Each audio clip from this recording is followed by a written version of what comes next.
اب میں زحمت سخن دینا چاہوں گا ایک ایسی شخصیت کو جن کی شخصیت گونگو اوصاف و محاسن کی مرقع ہے، جو بیک وقت بہترین عالم بھی ہیں اور فکر مند مبلغ بھی، قابل قدر ناصح بھی ہیں اور دلوں کو رلا دینے والے واعظ بھی، پرزور خطیب بھی ہیں اور اعلیٰ درجے کے ادیب بھی۔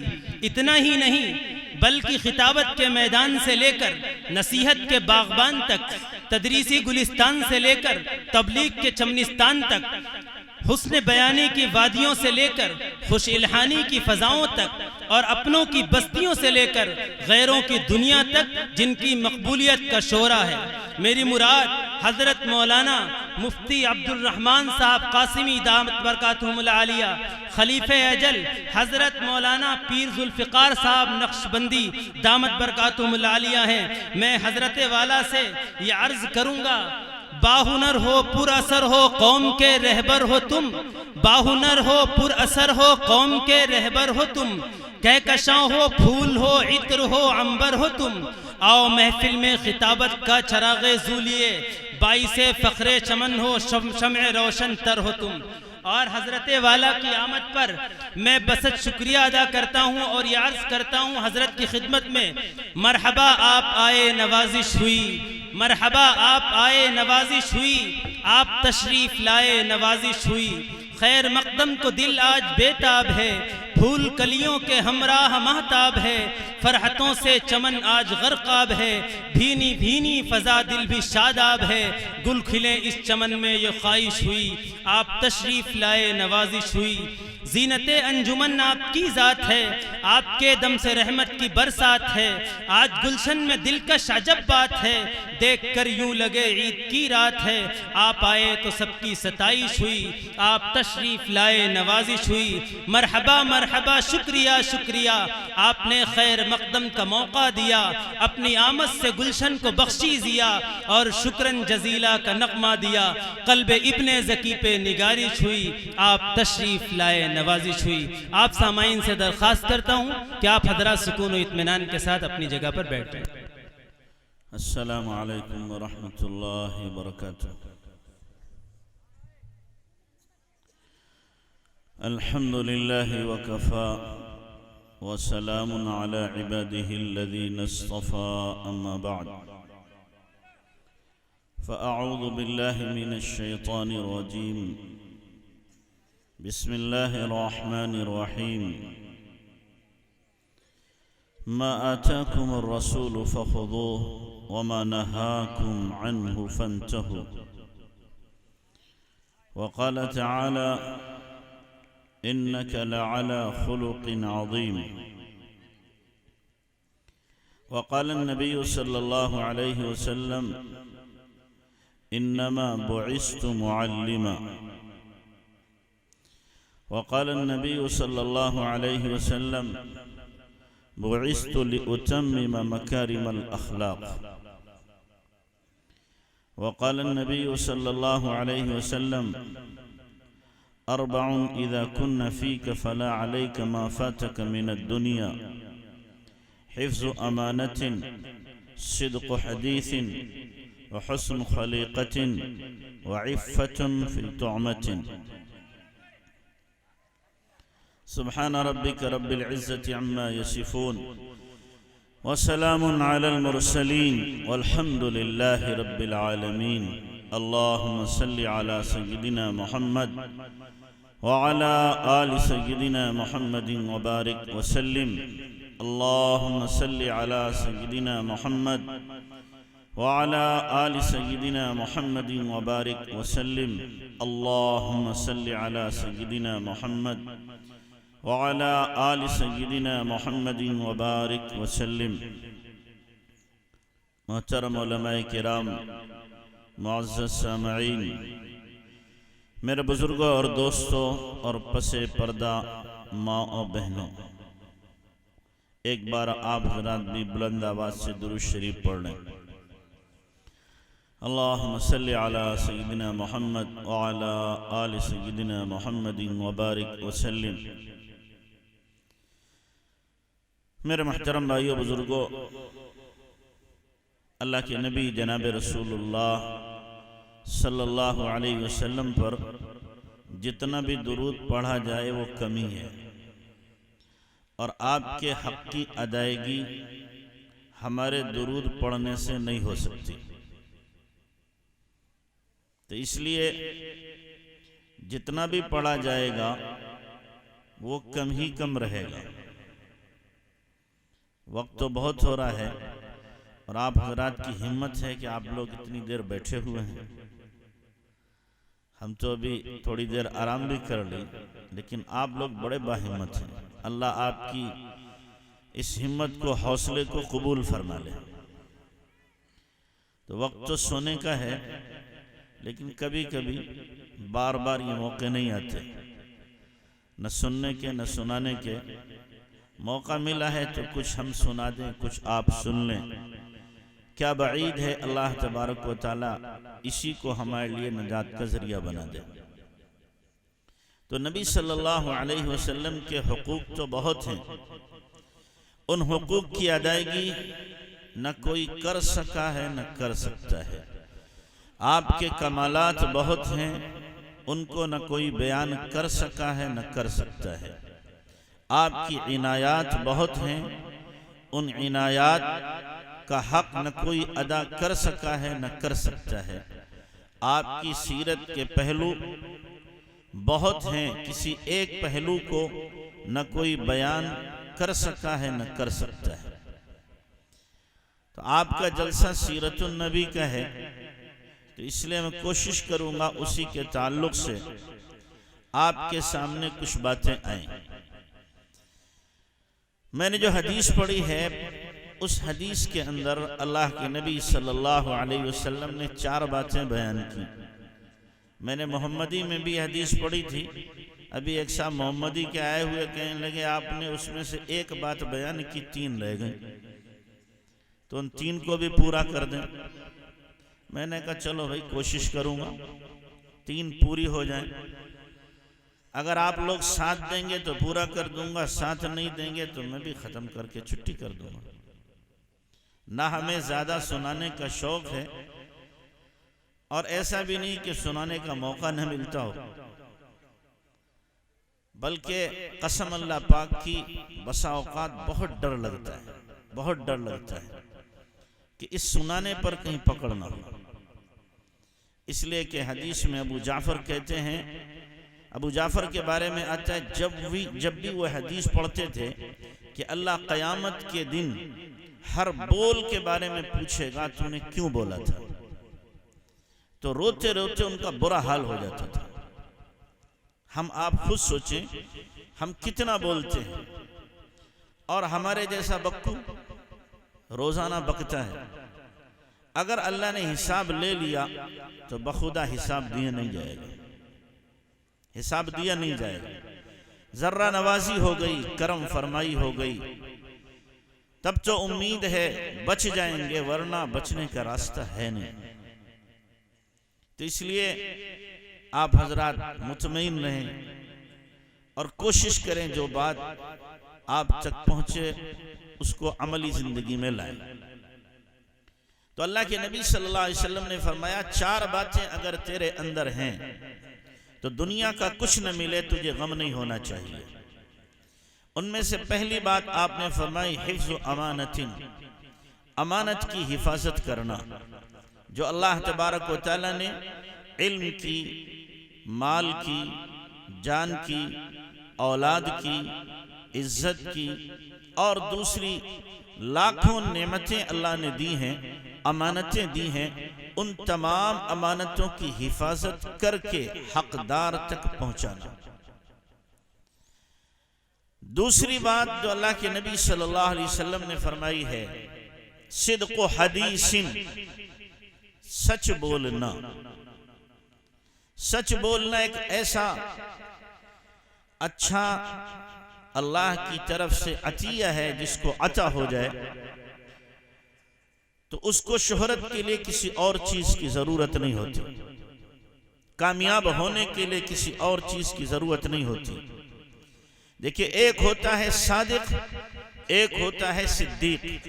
صادق زبان کا سچا، صدیق جو زبان اور عمل دونوں کا سچا۔ حدیث میں اللہ کے نبی صلی اللہ علیہ وسلم نے فرمایا ہے بعض بندے سچ بولتے رہتے اللہ تعالیٰ ان کا نام صدیقین میں لکھ دیتے ہیں، اور بعض ایسے نامعقول ہوتے ہیں جھوٹ بولتے رہتے یہاں تک کہ اللہ تعالیٰ ان کا نام جھوٹوں کی فہرست میں لکھ دیتے ہیں۔ جھوٹ اتنی گندی خصلت اور عادت ہے، نبی علیہ السلام نے ایک حدیث میں ارشاد فرمایا جب کوئی بندہ جھوٹ بولتا ہے تو اس کے منہ سے بدبو نکلتی ہے، اس بدبو کی وجہ سے جو فرشتے ہمارے کندھوں پہ بیٹھے ہوئے 1 میل دور بھاگ جاتے ہیں۔ آپ کہیں گے ہم نے تو سینکڑوں کو دیکھا جھوٹ بولتے ہیں لیکن کوئی بدبو نہیں محسوس ہوتی، تو بھائی ہماری ناک سڑ گئی ہے گناہوں کی بدبو سے۔ جیسے اگر آپ بھنگی کو گٹر میں ڈال دیں تو بھی کہے گا کوئی بدبو نہیں ہے، اس کی ناک کے اندر کیا ہے؟ بدبو بس چکی ہے۔ ہاں اس کو آپ خوشبو والے کی دکان پہ، عطار کی دکان پہ لے جائیں تو بے ہوش ہو جائے، اس نے وہ سونگی نہیں۔ یہی حال ہمارا ہے، ورنہ جناب رسول اللہ صلی اللہ علیہ وسلم کے زمانے میں ایک مرتبہ بدبو اٹھی، آپ نے صحابہ سے پوچھا جانتے ہوئے کیسی بدبو ہے؟ اللہ کے نبی ہمیں نہیں پتا، فرمایا چند لوگوں نے غیبت کی ہے، اس غیبت کی بدبو ہے، غیبت کی بدبو۔ اسی لیے حضرت عثمان غنی رضی اللہ تعالی عنہ لوگوں کی آنکھ دیکھتے تھے، کوئی آیا آنکھ دیکھی، فرمایا تیری آنکھوں سے زنا ٹپک رہا ہے، وہ زنا کر کے آیا ہے، آنکھوں کا زنا، بدنگاہی کی ہے تو فرمایا تیری آنکھوں سے زنا ٹپک رہا۔ امام ابو حنیفہ رحمت اللہ علیہ جب کوئی بندہ غسل یا وضو کرتا تو اس پانی میں جو گناہ جاتے تھے ان گناہوں کو دیکھ لیتے تھے یہ کون سا گناہ کر کے آئے۔ آپ کہو گے وہ کیسے دیکھ لیتے تھے؟ جس کا دل روشن ہوتا ہے وہ دیکھ لیتا ہے، جس کا دل اندھا ہوتا ہے وہ نہیں دیکھ پاتا۔ ہمیں آنکھ کی روشنی کا پتہ ہے، دل کی روشنی کا پتہ نہیں ہے۔ اللہ قرآن میں کہہ رہا ہے فَإِنَّهَا لَا تَعْمَى الْأَبْصَارُ وَلَكِنْ تَعْمَى الْقُلُوبُ الَّتِي فِي الصُّدُورِ، وہ آنکھوں کے اندھے نہیں ہیں، وہ دل کے اندھے ہیں۔ تو دل بھی اندھا ہوتا ہے جیسے آنکھ اندھی ہوتی ہے۔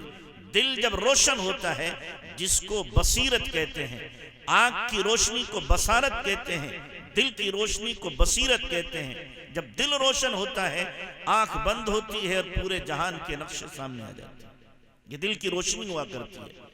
میں آپ کو ایک واقعہ سناؤں، حضرت عمر رضی اللہ عنہ کے زمانے میں حضرت علی سو رہے، خواب میں دیکھا اللہ کے نبی صلی اللہ علیہ وسلم نے فجر کی نماز پڑھائی، فلاں فلاں سورت پڑھی، اور اس کے بعد میں نماز سے فارغ ہوئے تو ایک آدمی آیا جس کے سر کے اوپر کھجوروں کی ٹوکری تھی، آقا کے قدموں میں لا کے رکھ دی، آقا نے کھجور اٹھائی میرے منہ میں رکھ دی، خواب میں دیکھ رہے کہ میں نے کھا لی۔ پھر میں نے کہا اللہ کے نبی اور دیجئے، فرمایا نہیں دوسروں کا حق ہے۔ یہ خواب دیکھا آنکھ کھل گئی۔ صبح کا وقت تھا، مسجد نبوی میں پہنچے، حضرت عمر رضی اللہ عنہ نے نماز پڑھائی۔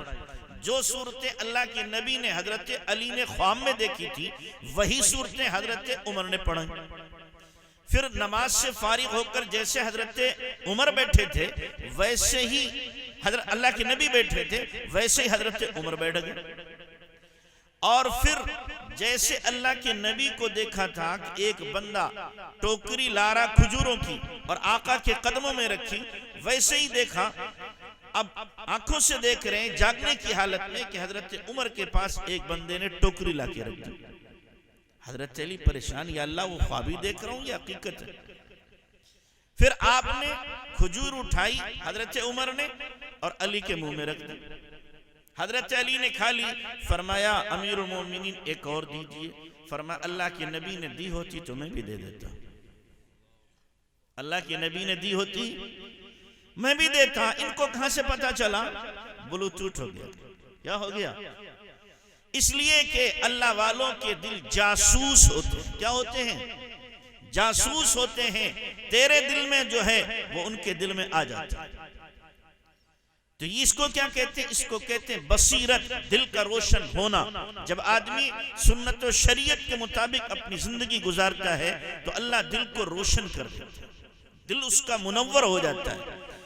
تو میں کہہ رہا تھا کہ جھوٹ جب بندہ بولتا ہے تو اس کے منہ سے بدبو نکلتی ہے، جو فرشتوں کو تو محسوس ہوتی ہے مگر ہمیں محسوس نہیں ہوتی۔ اللہ کے نبی جناب رسول اللہ صلی اللہ علیہ وسلم فرما رہے ہیں الصدق ینجی والکذب یہلک، سچائی آدمی کو نجات دیتی ہے اور جھوٹ آدمی کو ہلاک کرتا ہے، تباہ و برباد کرتا ہے۔ آج کا تاجر، آج کا کاشتکار اور آج کا دکاندار دکان پر بیٹھ کر کیا کہہ رہا ہے؟ جھوٹ نہ بولو تو کاروبار نہیں چلے۔ یہ زبان زد ہو گیا ہے۔ بتاؤ یہ جھوٹا کہ اللہ کے نبی صلی اللہ علیہ وسلم نے نعوذ باللہ ثم نعوذ باللہ غلط بیانی سے کام لیا۔ آپ تو کہہ رہے ہیں سچ نجات دے گا، اور یہ بدبخت کہہ رہا ہے کہ نہیں، جھوٹ بولیں گے تو کاروبار چلے گا، نہیں بولیں گے تو کاروبار ٹھپ ہو جائے گا۔ یقیناً تیرا ہی ٹھپ ہوگا، تو جھوٹ بول رہا ہے۔ ٹھپ نہ ہوا تو کاروبار کی برکت تجھے نصیب نہیں ہو سکتی، مال کی برکت تجھے نہیں مل سکتی۔ آقا فرما رہے ہیں سچ نجات دیتا ہے تو دیتا ہے۔ جھوٹ کتنی تیز رفتاری کے ساتھ بھاگے، سچ ایک دن اس کو جا کے پکڑ لیتا ہے۔ جھوٹ کی دیوار کتنی آپ اونچی اور مضبوط بنا لو، سچ اس کو ڈھا کر کے رہے گا۔ جب لوگوں کے سامنے کسی کا جھوٹا ہونا ظاہر ہوتا ہے تو اب لوگوں کی نگاہ میں اس کی کوئی ویلو اور کوئی حیثیت اور وقت نہیں رہتی۔ تو سچ نجات دیتا ہے اور جھوٹ کیا کرتا ہے؟ ہلاک کرتا ہے۔ جھوٹ بولنا ایمان والے کی نشانی نہیں، بلکہ جھوٹ بولنا منافق کی نشانی۔ اللہ کے نبی صلی اللہ علیہ وسلم نے کیا فرمایا؟ آیت المنافق ثلاث، منافق کی 3 علامتیں اور نشانیاں ہیں۔ پہلی آپ نے کیا فرمائی؟ کہ جب بولے تو جھوٹ بولے، وعدہ کرے تو وعدہ خلافی کرے، امانت رکھی جائے تو امانت میں خیانت کرے۔ ایک جگہ اللہ کے نبی صلی اللہ علیہ وسلم نے فرمایا ایمان والا بخیل ہو سکتا ہے، ایمان والا بزدل ہو سکتا ہے، ایمان والا جھوٹا نہیں ہو سکتا۔ اسی لیے قرآن میں کیا فرمایا؟ الا لعنت اللہ علی الکاذبین، اللہ کی لعنت ہو جھوٹوں۔ تو اسی لیے آج سے عہد کرو کہ ہمیں جھوٹ نہیں بولنا۔ گردن پہ چھری رکھ دی جائے، سینے پر گولی رکھ دی جائے، لیکن پھر بھی ہمیں سچ کا دامن نہیں چھوڑنا ہے۔ ہر حال میں جب سچ بولو گے اللہ تعالیٰ نجات دے گا۔ حضرت مولانا مفتی عاشق الہی صاحب رحمت اللہ علیہ، یہ نانوتا میں رہتے ہیں۔ اتفاق سے ایک جگہ کے بارے میں جھگڑا ہو گیا۔ مسلمان کہہ رہے کہ ہماری، اور برادران وطن کہہ رہے ہماری۔ مسلمان کہنے لگے کہ یہ جگہ اگر ہمیں ملے گی ہم مسجد بنائیں گے، اور ہندو برادر کہنے لگے ہمیں ملے گی تو ہم مندر بنائیں گے۔ بات بڑھتے بڑھتے لڑائی کی حد تک پہنچ گئی۔ اب مقدمہ پہنچا انگریز جج تھا، اس کی عدالت میں۔ انگریز نے صورت کو بھانپ لیا کہ اگر میں نے کسی ایک فریق کے حق میں فیصلہ کیا تو خون کی ندیاں بہہ جائیں گی۔ اس نے کہا دونوں فریقوں سے یہ بتاؤ کوئی ایسا بندہ ہے جس بندے کے فیصلے پر تم دونوں راضی ہو جاؤ، دونوں کے دونوں۔ تو ہندوؤں نے کہا ہاں ایک بندہ ہے، ہم اس کے فیصلے پر راضی ہوں گے۔ کون ہے وہ؟ کہ وہ عاشق الہی صاحب ہے، وہ جو فیصلہ کریں گے ہم ان کے فیصلے پہ راضی ہیں۔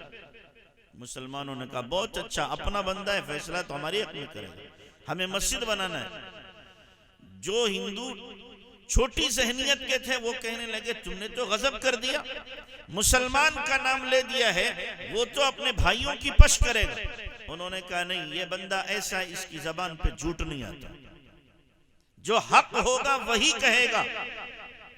چنانچہ مفتی صاحب کے پاس لوگ پہنچے، اور کہا کہ جج نے آپ کو یاد کیا ہے کہ آپ جو فیصلہ سنائیں گے وہ ہمیں منظور ہے۔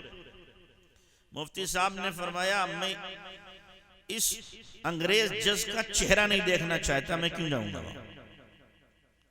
تو انگریز جج کو جب خبر ملی اس نے کہا میری طرف پیٹھ کر لیں اور اپنا فیصلہ سنا دیں، میں اپنا چہرہ ڈھک لوں گا، وہ فیصلہ سنا دیں۔ اب مفتی صاحب گئے، جا کر کے جج کی طرف پیٹھ کی، لوگوں کی طرف چہرہ کیا۔ مفتی الہی بخش نام تھا، عاشق الہی غلط کہے، الہی بخش۔ فیصلہ کیا سنایا؟ فیصلہ سنایا کہ یہ زمین ہندوؤں کی ہے، مسلمانوں کا دعویٰ غلط ہے۔ اب یہ جو فیصلہ ہوا، مسلمانوں کے چہرے تو فخر ہو، ہندوؤں کے چہرے کھل گئے۔ جب یہ فیصلہ سنایا تو ادھر سے ہندوؤں نے کہا اس حق اور سچ پر اب ہمارا فیصلہ یہ ہے کہ ہم سب مسلمان ہوتے ہیں اور اس جگہ پر اپنے ہاتھ سے ہم مسجد بنائیں گے۔ جج نے فیصلہ کیا کہ میرا فیصلہ یہ ہے کہ مسلمان مقدمہ ہار گئے، اسلام مقدمہ جیت گیا۔ مسلمان مقدمہ ہار گئے اور اسلام کیا ہے؟ آج جیت گیا۔ اسلام جیتا، مسلمان ہارے۔ سچ کی بنیاد پر اللہ تبارک و تعالیٰ نے کتنے لوگوں کو ہدایت دی، کتنے لوگوں کو اللہ نے ایمان کی دولت سے سرفراز کیا، اور جس زمین پر جھگڑا تھا وہ زمین پھر بھی مسلمانوں کو ملی اور وہاں پر مسجد تعمیر ہوئی۔ تو اس لیے اللہ تبارک و تعالیٰ ہمیشہ سچ پر بندے کو نجات دیتا ہے، اس کے لیے راہوں کو ہموار کر دیتا ہے، اور جو مشکلیں ہیں اللہ اس کے لیے آسان فرما دیتا ہے۔ تو آپ بھی اپنی عادت بناؤ کہ ہمیں سچ بولنا ہے۔ کتنی ایسی مائیں ہیں جو بچوں سے جھوٹ بولتی ہیں، بچوں سے کہ ہم تمہارے لیے فلاں چیز لا دیں گے۔ باپ ہے وہ جھوٹ بولتا ہے، بچہ رو رہا، اب بیٹا تیرے لیے فلاں چیز لے آئیں گے۔ بچوں سے آج ہم نے جھوٹ بولا، کل جب یہ بڑے ہوں گے تو ان کی عادت بھی جھوٹ کی بنے گی۔ وہ سوچیں گے کہ جھوٹ بولنا کوئی بری بات نہیں ہے، اماں روزانہ بولتی ہیں، ابا روزانہ بولتے ہیں، لہذا ہم بھی اگر بولیں گے تو کوئی حرج نہیں ہے۔ گنہگار ہم ہوں گے، بچہ جھوٹ بولنا ہے، ہم سے عادت سیکھ کر کے ہم بھی گنہگار، بچہ بھی گنہگار۔ جوان ہو گیا، وہ بول رہا، اس کی عادت ہے، ہمارے کھاتے میں اس کے جھوٹ کے گناہ لکھے جا رہے ہیں۔ تو اس لیے اللہ کے نبی صلی اللہ علیہ وسلم نے تو یہاں تک فرمایا، حدیث میں ملتا ہے کہ جانور سے بھی جھوٹ نہ بولو۔ یعنی آپ نے یوں دکھایا بکری کو کہ کچھ دے رہے ہیں، اور جب وہ آئی تو آپ کے ہاتھ میں کچھ نہیں تھا، یہ اس کو دھوکہ دینا ہے، جھوٹ ہے، یہ بھی غلط ہے۔ تو اس لیے بچوں سے بھی جھوٹ نہیں، اور بیوی سے بھی جھوٹ نہیں۔ بیوی ناراض مت ہو، جو کہو گے سب کروں گا تمہارے لیے۔ اب وہ راضی ہو گئے، کہہ رہے چلو سیٹ دلواؤ سونے کا، ارے وہ تو ویسے ہی کہا تھا پٹانے کے لیے، تو یہ مکاری ہے۔ اس سے کہا تمہیں 5000 کا سوٹ دلوائیں گے، اب جب آ گیا وقت تو کہنے لگے میرے پاس گنجائش نہیں، 3 پہ راضی ہو جاؤ۔ یہ جھوٹ ہے۔ جو وعدہ کیا جائے کسی سے، اپنے سے، پرائے سے، کسی سے، اس کو پورا کریں۔ زبان دے دی ہے تو اس زبان پر اب فرق نہیں آنا چاہیے، کسی طرح کا فرق نہیں آنا چاہیے۔ تو زبان کی سچائی یقینی طور پر ایمان کی علامت ہے، اور زبان کا جھوٹ یہ نفاق ہے، یاد رکھنا۔ اور نفاق کہیں ایسا نہ ہو ہمیں کسی اور جگہ پہ لے جائے۔ تو دوسری بات کیا فرمائی؟ صدق و حدیث۔ میں تھوڑا مختصر کروں گا تاکہ آپ لوگ پریشان نہ ہو۔ تیسری بات اللہ کے نبی صلی اللہ علیہ وسلم نے فرمائی، حسن خلیقت، اچھے اخلاق اپنانا۔ کیا اپنانا بھائی؟ اچھے اخلاق۔ اچھے اخلاق کو آپ مختصر کہہ سکتے ہیں، اچھے اخلاق کہتے ہیں ہماری ذات سے کسی کو تکلیف نہ ہو اور ہم دوسرے کی تکلیف برداشت کر لیں، ہم کسی کا حق نہ ماریں، اور ہمارا اگر کوئی مار لے تو ہم اسے معاف کر دیں۔ حق دینے والے بنے، حق مارنے والے نہ بنے۔ اچھے اخلاق اگر سیکھنا ہے تو جناب رسول اللہ صلی اللہ علیہ وسلم کی زندگی، صحابہ کی زندگی، تابعین کی زندگی، ان کی زندگیوں کو دیکھنا پڑے گا انہوں نے اخلاق کیسے اپنائے۔ جناب رسول اللہ صلی اللہ علیہ وسلم کی زندگی اٹھا کر دیکھو، صحابہ کی زندگی اٹھا کر دیکھو، کیا اخلاق کا کمال ہے۔ اللہ کے نبی صلی اللہ علیہ وسلم کی اخلاق تو اتنے بلند کہ اللہ کو کہنا پڑا انک لعلی خلق عظیم۔ اے نبی، ہم نے آپ کو اخلاق کی بلندیوں پہ رکھا ہے، آپ جیسے اخلاق کسی کے نہیں۔ اخلاق کی 3 قسمیں ہیں، خلق حسن، خلق کریم اور خلق عظیم۔ خلق حسن کہتے ہیں جیسے کا تیسا، آپ نے میرے ساتھ اچھائی کی، میں نے آپ کے ساتھ اچھائی کی، آپ نے میرے تھپڑ مارا، میں نے آپ کے تھپڑ مارا، آپ نے مجھے شادی میں بلایا، ہم نے آپ کو شادی میں بلا لیا، یہ ہے خلق حسن۔ اور دوسرا ہے خلق کریم۔ خلق کریم کہتے ہیں کہ آپ نے میرے ساتھ احسان کیا، میں نے اس سے بڑھ کر آپ کے ساتھ احسان کیا، یہ خلق کریم کہلاتا ہے۔ آپ نے 100 روپیہ دیے، میں نے 110 آپ کو دے دی ہدیے میں۔ آپ نے اپنے ایک بیٹے کی شادی میں بلایا، میں نے 5 بیٹوں کی شادی میں آپ کو بلایا، تو یہ خلق کریم کہلاتا ہے۔ خلق کریم جیسا کیا جائے اس سے بڑھ کر کے ہم کریں۔ آپ نے ایک بار مجھے معاف کیا، میں نے 2 بار آپ کو معاف کر دیا۔ آپ نے میرے ساتھ کبھی بدسلوکی نہیں کی، میں نے آپ کے ساتھ بدسلوکی بھی نہیں کی، اور مزید یہ کہ آپ کو ہدیہ بھی دیا، یہ خلق کریم ہے۔ تیسرا ہے خلق عظیم۔ خلق عظیم کس کو کہتے ہیں؟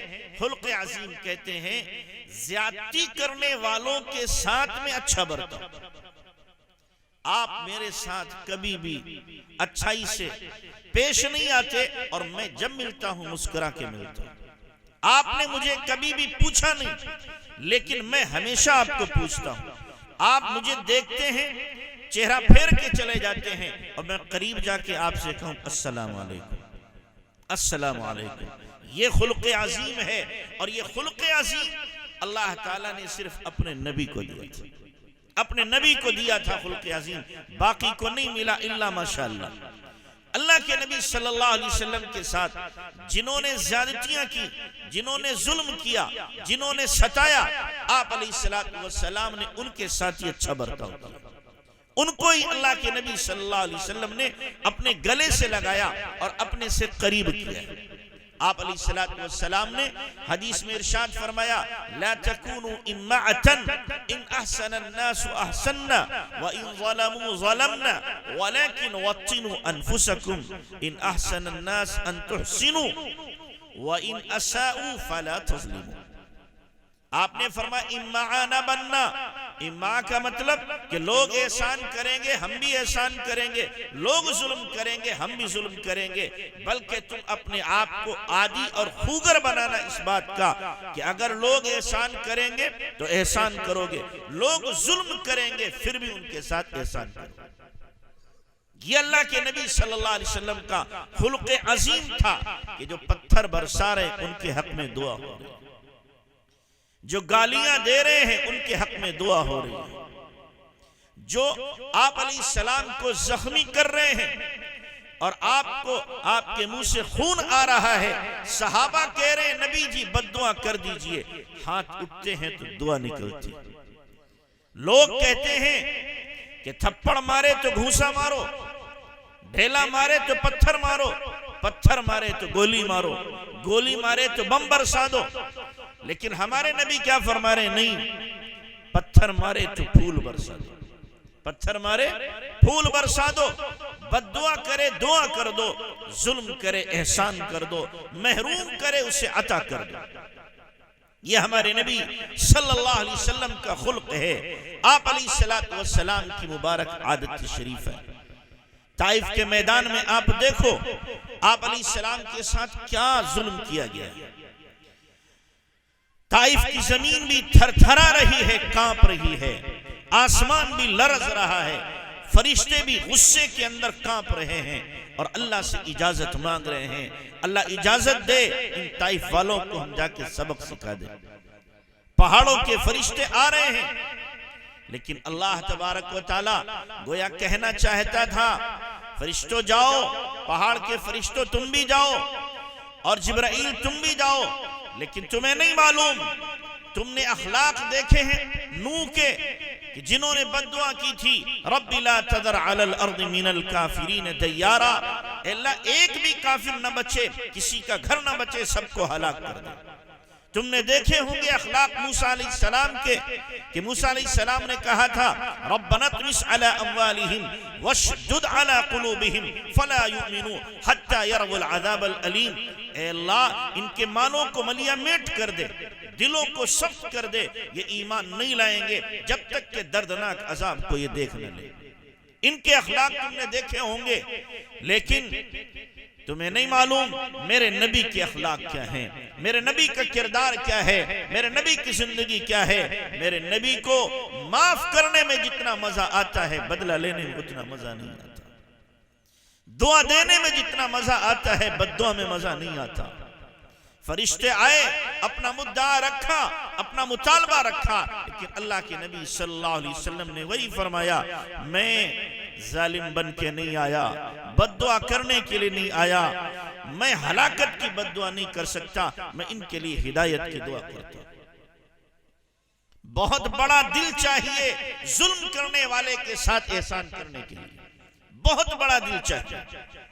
آپ سوچو جو بندہ ہمیں جب نکلتا ہو گالیاں دیتا ہو، جو بندہ ہماری طرف دیکھتا ہو آنکھیں پھیر لیتا ہو، کبھی بھی ہمیں کسی بھی فنکشن میں بلاتا نہ ہو بلکہ چڑھاتا ہو، غیبتیں کرتا ہو، برائیاں کرتا ہو، کبھی آپ پسند کرو گے میری دروازے کی دہلیز پہ قدم رکھیں؟ آپ کا جی چاہے گا میرا بس چلے تو پھاڑ کے رکھ دیں۔ لیکن اللہ کے نبی جناب رسول اللہ صلی اللہ علیہ وسلم کا ظرف دیکھیے، آپ علیہ السلام کو گالیاں دینے والے، آپ کو ستانے والے، پتھر مارنے والے آپ کے دامن میں جب آتے ہیں اور آپ سے وابستہ ہوتے ہیں، کبھی آپ ان کی بری حرکتوں کا تذکرہ کرنا بھی پسند نہیں کرتے، تذکرہ بھی پسند نہیں اللہ کے نبی صلی اللہ علیہ وسلم کو۔ آپ سوچو اکرمہ ابو جہل کے بیٹے، ابو جہل کے بیٹے، جس ابو جہل کو اللہ کے نبی نے فرمایا تھا کہ میری امت کا فرعون ہے، فرعون سے بدتر ہے، اس لیے کہ فرعون نے تو مرتے وقت ایمان کے بول کہنا چاہے تھے، آمنت لا الہ الذی آمنت بہ بنو اسرائیل وانا من المسلمین، یہ بول اس نے کہنا چاہے تھے، جبرائیل امین نے اس کے منہ میں مٹی ٹھوس دی تھی۔ لیکن جب ابو جہل بدر کے میدان میں پچھڑا پڑا ہے، حضرت عبداللہ بن مسعود اس کے سینے پہ جا کے بیٹھے اور کہا ابو جہل ایمان قبول کر لے، ایمان قبول کر لے۔ کہنے لگا محمد کی نفرت میرے دل میں آج سے پہلے جتنی تھی اس سے کئی گنا زیادہ اس وقت موجود ہے۔ اللہ اکبر، ایسا بدبخت انسان۔ حضرت عبداللہ بن مسعود سے کہا اب تو کیا کرے گا؟ کہ تیری گردن کاٹوں گا۔ کہا نیچے سے گردن کاٹنا، سینے کے قریب سے، تاکہ گردن جب رکھی جائے لوگوں کی تو میری لمبی گردن سردار کی معلوم ہے۔ سرداری کا خناس ابھی ختم نہیں ہوا۔ تو اتنا بڑا فرعون ہے، لیکن اسی ابو جہل کا بیٹا اکرمہ جب مکہ فتح ہوا ہے، بھاگ گئے، یمن جا رہے جدہ سے کشتی پہ سوار ہو کر کے، ان کی بیوی ام حکیم اللہ کے نبی علیہ السلام کی خدمت میں حاضر ہوتی ہیں اور کہتی ہیں اللہ کے نبی میرے شوہر کو امان دے دیجئے، میرے شوہر کو امان دے دیجئے۔ کیا ظرف ہے نبی کا! اکرمہ نے بہت ستایا ہے، جیسے باپ نے ستایا تھا بیٹے نے بھی ستایا ہے، لیکن واہ کیا اللہ نے ظرف دیا جناب رسول اللہ صلی اللہ علیہ وسلم کو۔ آپ نے فرمایا میں نے امان دی، بلا لا۔ ام حکیم بھاگی بھاگی گئیں، اکرمہ کشتی پر سوار ہو کے تھوڑی دیر ابھی تھوڑی دور نکلے ہیں، انہوں نے کپڑا دکھایا، اکرمہ سمجھ گئے، لوٹ کر کے آئے۔ کیوں آئی ہے؟ میں تو جا رہا ہوں مکہ چھوڑ کر، اس مکہ شہر میں اب رہنا میرے لیے ممکن نہیں ہے۔ کہا میں تیرے لیے امان لے کے آئی ہوں۔ کس سے؟ محمد سے صلی اللہ علیہ وسلم۔ مجھے امان دی انہوں نے؟ ہاں تجھے امان دی، مجھ کو، مجھ ظالم کو، مجھ نالائق کو، کہ ہاں تجھے امان دی ہے۔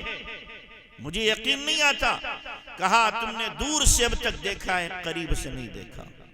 لوگوں کی سنی ہے، ان کی زبان سے کچھ نہیں سنا۔ لوگوں نے کہانیاں سنائی ہیں، ذرا ان کے قریب جا کے دیکھو، ان کا دل بہت بڑا ہے، ان کا جگر بہت بڑا ہے، ان کا سینہ بہت کشادہ ہے، چلو قریب چلو۔ اب ام حکیم لے کر اپنے شوہر کو اللہ کے نبی کی خدمت میں آ رہی ہیں۔ ادھر ابو اکرمہ چلے، ادھر سے جبرائیل امین اللہ کے نبی کے پاس آئے اور بتایا کہ اکرمہ آ رہے ہیں، اکرمہ آ رہے ہیں۔ اللہ اکبر، نبی کو دیکھیے، نبی نے کیا فرمایا صحابہ سے؟ دیکھو، اگر مردوں کو برا کہا جائے، مردوں کا کچھ نہیں بگڑتا، البتہ جو زندہ رشتہ دار ہیں انہیں تکلیف ہوتی ہے۔ ابو جہل دنیا سے چلا گیا، اکرمہ بیٹا موجود ہے، ابو جہل کو برا کہو گے اکرمہ کو تکلیف ہوگی، لہذا خدا را تم میں سے کوئی بھی ابو جہل کا برے الفاظ سے تذکرہ نہیں کرے۔ ملعون ہے، وہ ملعون ہے، مردود ہے، نبی کو ایذا دینے والا ہے، لیکن اللہ کے نبی ابو جہل کو بھی برا کہنے سے منع کر رہے ہیں کہ نہیں، اس وقت مت کہنا۔ اکرمہ آئے، اللہ کے نبی نے دور سے دیکھا، دور سے دیکھا، اللہ کے نبی کے دل میں تو غصہ ہونا چاہیے تھا، یہ اب آ رہا ہے، اب آ رہا ہے، نہیں۔ اللہ کے نبی اپنی جگہ سے کھڑے ہوئے اور ایک دم بھاگ کر کے پہنچی، کہ چادر جو آپ کے کندھوں پہ تھی نیچے گر گئی، آپ بھاگے جا رہے، جا کر کے اکرمہ کا ہاتھ پکڑا، سینے سے لگایا اور فرمایا بڑے باپ کا بڑا بیٹا آ گیا، بڑے باپ کا بڑا بیٹا آ گیا، اور ہاتھ پکڑ کر آپ لا رہے ہیں۔ اکرمہ زمین میں گڑے جا رہے ہیں، شرم سے پانی پانی ہو رہے ہیں کہ میں کیا سمجھتا تھا، کیا نکلے، میں نے ان کے ساتھ کیا ظلم کیا، کتنی زیادتی کی، کیسی بد اخلاقی کی، اور آج یہی میرے ساتھ ایسا سلوک کر رہے ہیں کہ جو ایک بہت پرانے دوست کے ساتھ بھی لوگ کرنے کو تیار نہیں ہوتے۔ آپ لائے ہاتھ پکڑ کے اور آپ نے فرمایا بھاگا ہوا مسافر واپس آ گیا ہے، بھاگا ہوا مسافر واپس آ گیا ہے۔ اور پھر وہ چادر آپ نے بچھائی اپنی کملی، فرمایا اکرمہ اس پہ بیٹھ جا، اکرمہ اس پہ بیٹھ جا۔ کیا ظرف ہے نبی کا، سوچو کیا ظرف ہے نبی کا۔ وہ چادر جس کی قسم اللہ کھا رہا ہو، یا ایھا المزمل یا ایھا المدثر کے الفاظ جس کے لیے بولے جاتے ہو، وہ اللہ کے نبی اکرمہ کے لیے بچھا رہے ہیں جو بھی ایمان نہیں لائے ہیں، جو دشمن کے بیٹے ہیں۔ اکرمہ نے کہا نہیں اللہ کے نبی، میں نجس ناپاک ہوں، اس پاک چادر پر بیٹھنے کے قابل نہیں ہوں۔ زمین پر بیٹھے اور پھر اکرمہ نے اللہ کے نبی کے ہاتھ میں ہاتھ دیے، ایمان قبول کیا اور کہا اے اللہ کے نبی، اب تک میں نے اپنی جتنی طاقت اور قوت اسلام کو ختم کرنے میں اور اس کے چراغ کو گل کرنے میں خرچ کی ہے، اس سے کئی گنا زیادہ طاقت اللہ کے نبی اب اسلام کو فروغ دینے میں، اسلام کو بڑھانے میں خرچ کروں گا۔ اب تک جتنا مال میں نے اسلام کو ختم کرنے میں خرچ کیا تھا، اب اس سے کئی گنا زیادہ مال اسلام کی شمع کو اٹھانے میں اور اس کو بلند کرنے میں خرچ کروں۔ اللہ کے نبی صلی اللہ علیہ وسلم کے یہ کس کے ساتھ سلوک ہے، کس کے ساتھ اخلاق ہیں؟ ہم ذرا سوچیں، دشمن کا بیٹا ہے، دشمن کا بیٹا، اور اللہ کے نبی اس کے ساتھ یہ حسن سلوک اپنا رہے۔ تو اس لیے اپنوں سے اچھائی کرنا بہت آسان، لیکن دشمنوں سے، جو جانی دشمن ہو، ہمارے خون کے پیاسے ہو، ان کے ساتھ اچھا برتاؤ کرنا ہر ایک کے بس کی بات نہیں ہوتی، ہر ایک کے بس کی بات نہیں ہوتی۔ میں اللہ کے نبی کے اخلاق جو دشمنوں کے ساتھ ہیں، میں اسی کو آپ کے سامنے رکھوں گا۔ اپنوں کے ساتھ تو ہر ایک کر لیتے ہیں، لیکن نبی نے دشمنوں کے ساتھ کیا ہے۔ آپ علیہ السلام نے جب مدینہ منورہ پہنچے، لڑائیاں ہوتی رہی۔ ایک مرتبہ ایک علاقے کا بہت بڑا آدمی تھا جس کا نام تھا سمامہ بن اسال، آپ نے سنا ہوگا واقعہ۔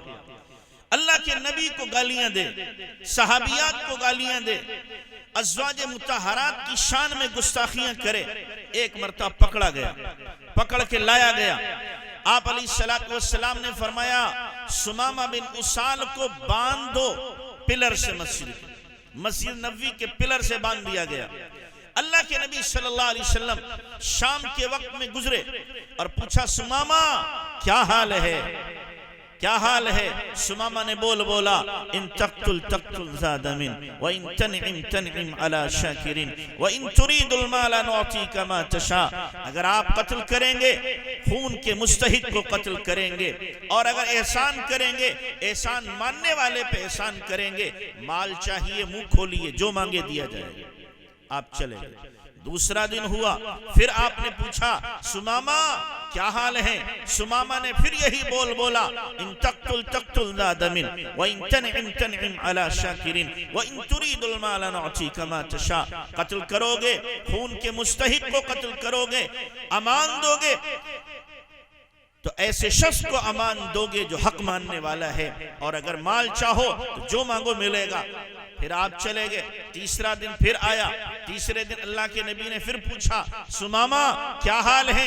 پھر انہوں نے یہی بولا ان تقتل تقتل ذا دم وان تنعم تنعم على شاکرین وان تريد المال نعطيك ما تشاء. قتل کرو گے خون کے مستحق کو قتل کرو گے، احسان کرو گے، احسان ماننے والے پہ احسان کرو گے، مال چاہو گے جو مانگو ملے گا.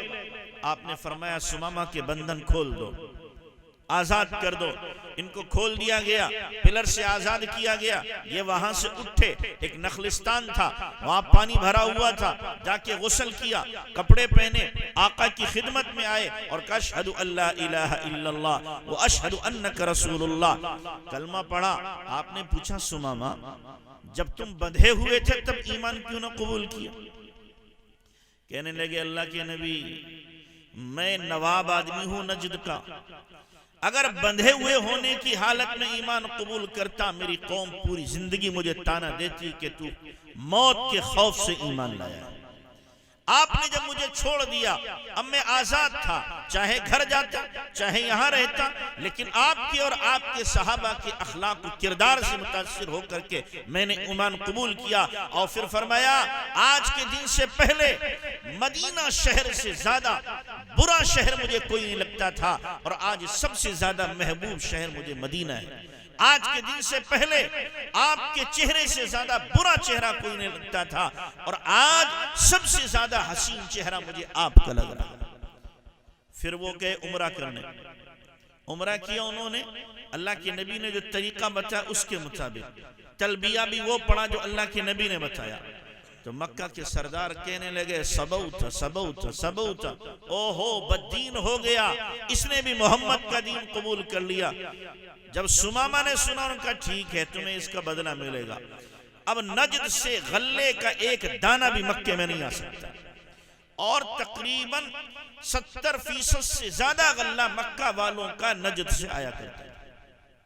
سمامہ نے جا کے بند کر دیا. اب جب وہاں سے غلہ آنا بند تو ان کو دن میں تارے نظر آ گئے، پریشان ہو گئے، یہاں تک کہ بلی اور چوہے انہوں نے کھانا شروع کر دیے، مردار کھانے لگے. انتہا بے انتہا پریشان. آخرکار اللہ کے نبی کے پاس گئے.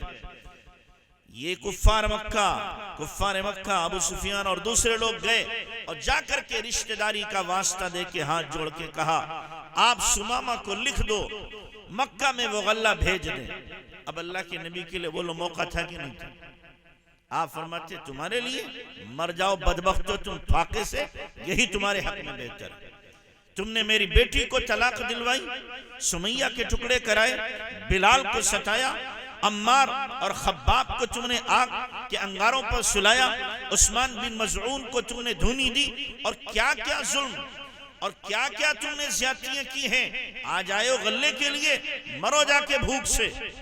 لیکن واہ نبی کی اخلاق، بدلہ نہیں، انتقام کی آگ جلی ہی نہیں نبی صلی اللہ علیہ وسلم نے کبھی، بدلہ نہیں. آپ نے فرمایا ٹھیک ہے. ایک خط لکھوایا سمامہ کے نام اور کہا سمامہ جو غلہ بھیجتے تھے تم دوبارہ مکے والوں کو بھیجو، تمہارے اخلاق تمہارے ساتھ ہیں، میرا کردار دیکھو کیا ہے، میرا کردار دیکھو کیا ہے. یہ اللہ کے نبی صلی اللہ علیہ وسلم کا کردار ہے. دشمنوں کے ساتھ ہمارا حال کیا ہوتا ہے؟ اگر موقع ملے ہمیں اور ہمارا کوئی دشمن ہو اور اس پر مصیبت آئے، افتاد آئے، پریشانی آئے، ہماری باتیں کھل جاتی ہیں، واہ واہ مر رہا ہے کم بخت، ستایا تھا نا، مرنے دو، مرنے دو، کتے کی موت مرے تو اچھا ہے۔ ہم یہ کہتے ہیں نہیں، اللہ کے نبی نے فرمایا دشمن کی مصیبت پر بھی خوش ہونے کی ضرورت نہیں ہے، اس پر بھی خوش نہ ہو، اس کے ساتھ بھی اگر تم کچھ کر سکتے ہو حسن سلوک کرو، اچھائی کا معاملہ کرو، اللہ اس سے بھی مصیبت سے بچائے اور راہ حق اسے عطا فرمائے۔ تو اللہ کے نبی صلی اللہ علیہ وسلم نے ہمیشہ دشمنوں کے ساتھ میں حسن سلوک کیا ہے۔ غزوہ بدر کے بعد جہاں 70 کیا تھے مارے گئے تھے اور 70 قید کیے گئے، غزوہ بدر کے بعد ایک مرتبہ صفوان بن امیہ، یہ مکہ کا سردار ہے، اسلحہ ڈیلر ہے، یہ لوگوں کو اسلحہ بیچتا بھی تھا اور کرائے پر بھی دیتا تھا، سینکڑوں کی تعداد میں اس کے پاس، ہزاروں کی تعداد میں تلواریں، نیزے، بھالے، تیر، کمان سب رہتے تھے، زرہیں، خود، یہ سب اس زمانے کے جو ہتھیار تھے وہ سب اس کے پاس ہوتے تھے۔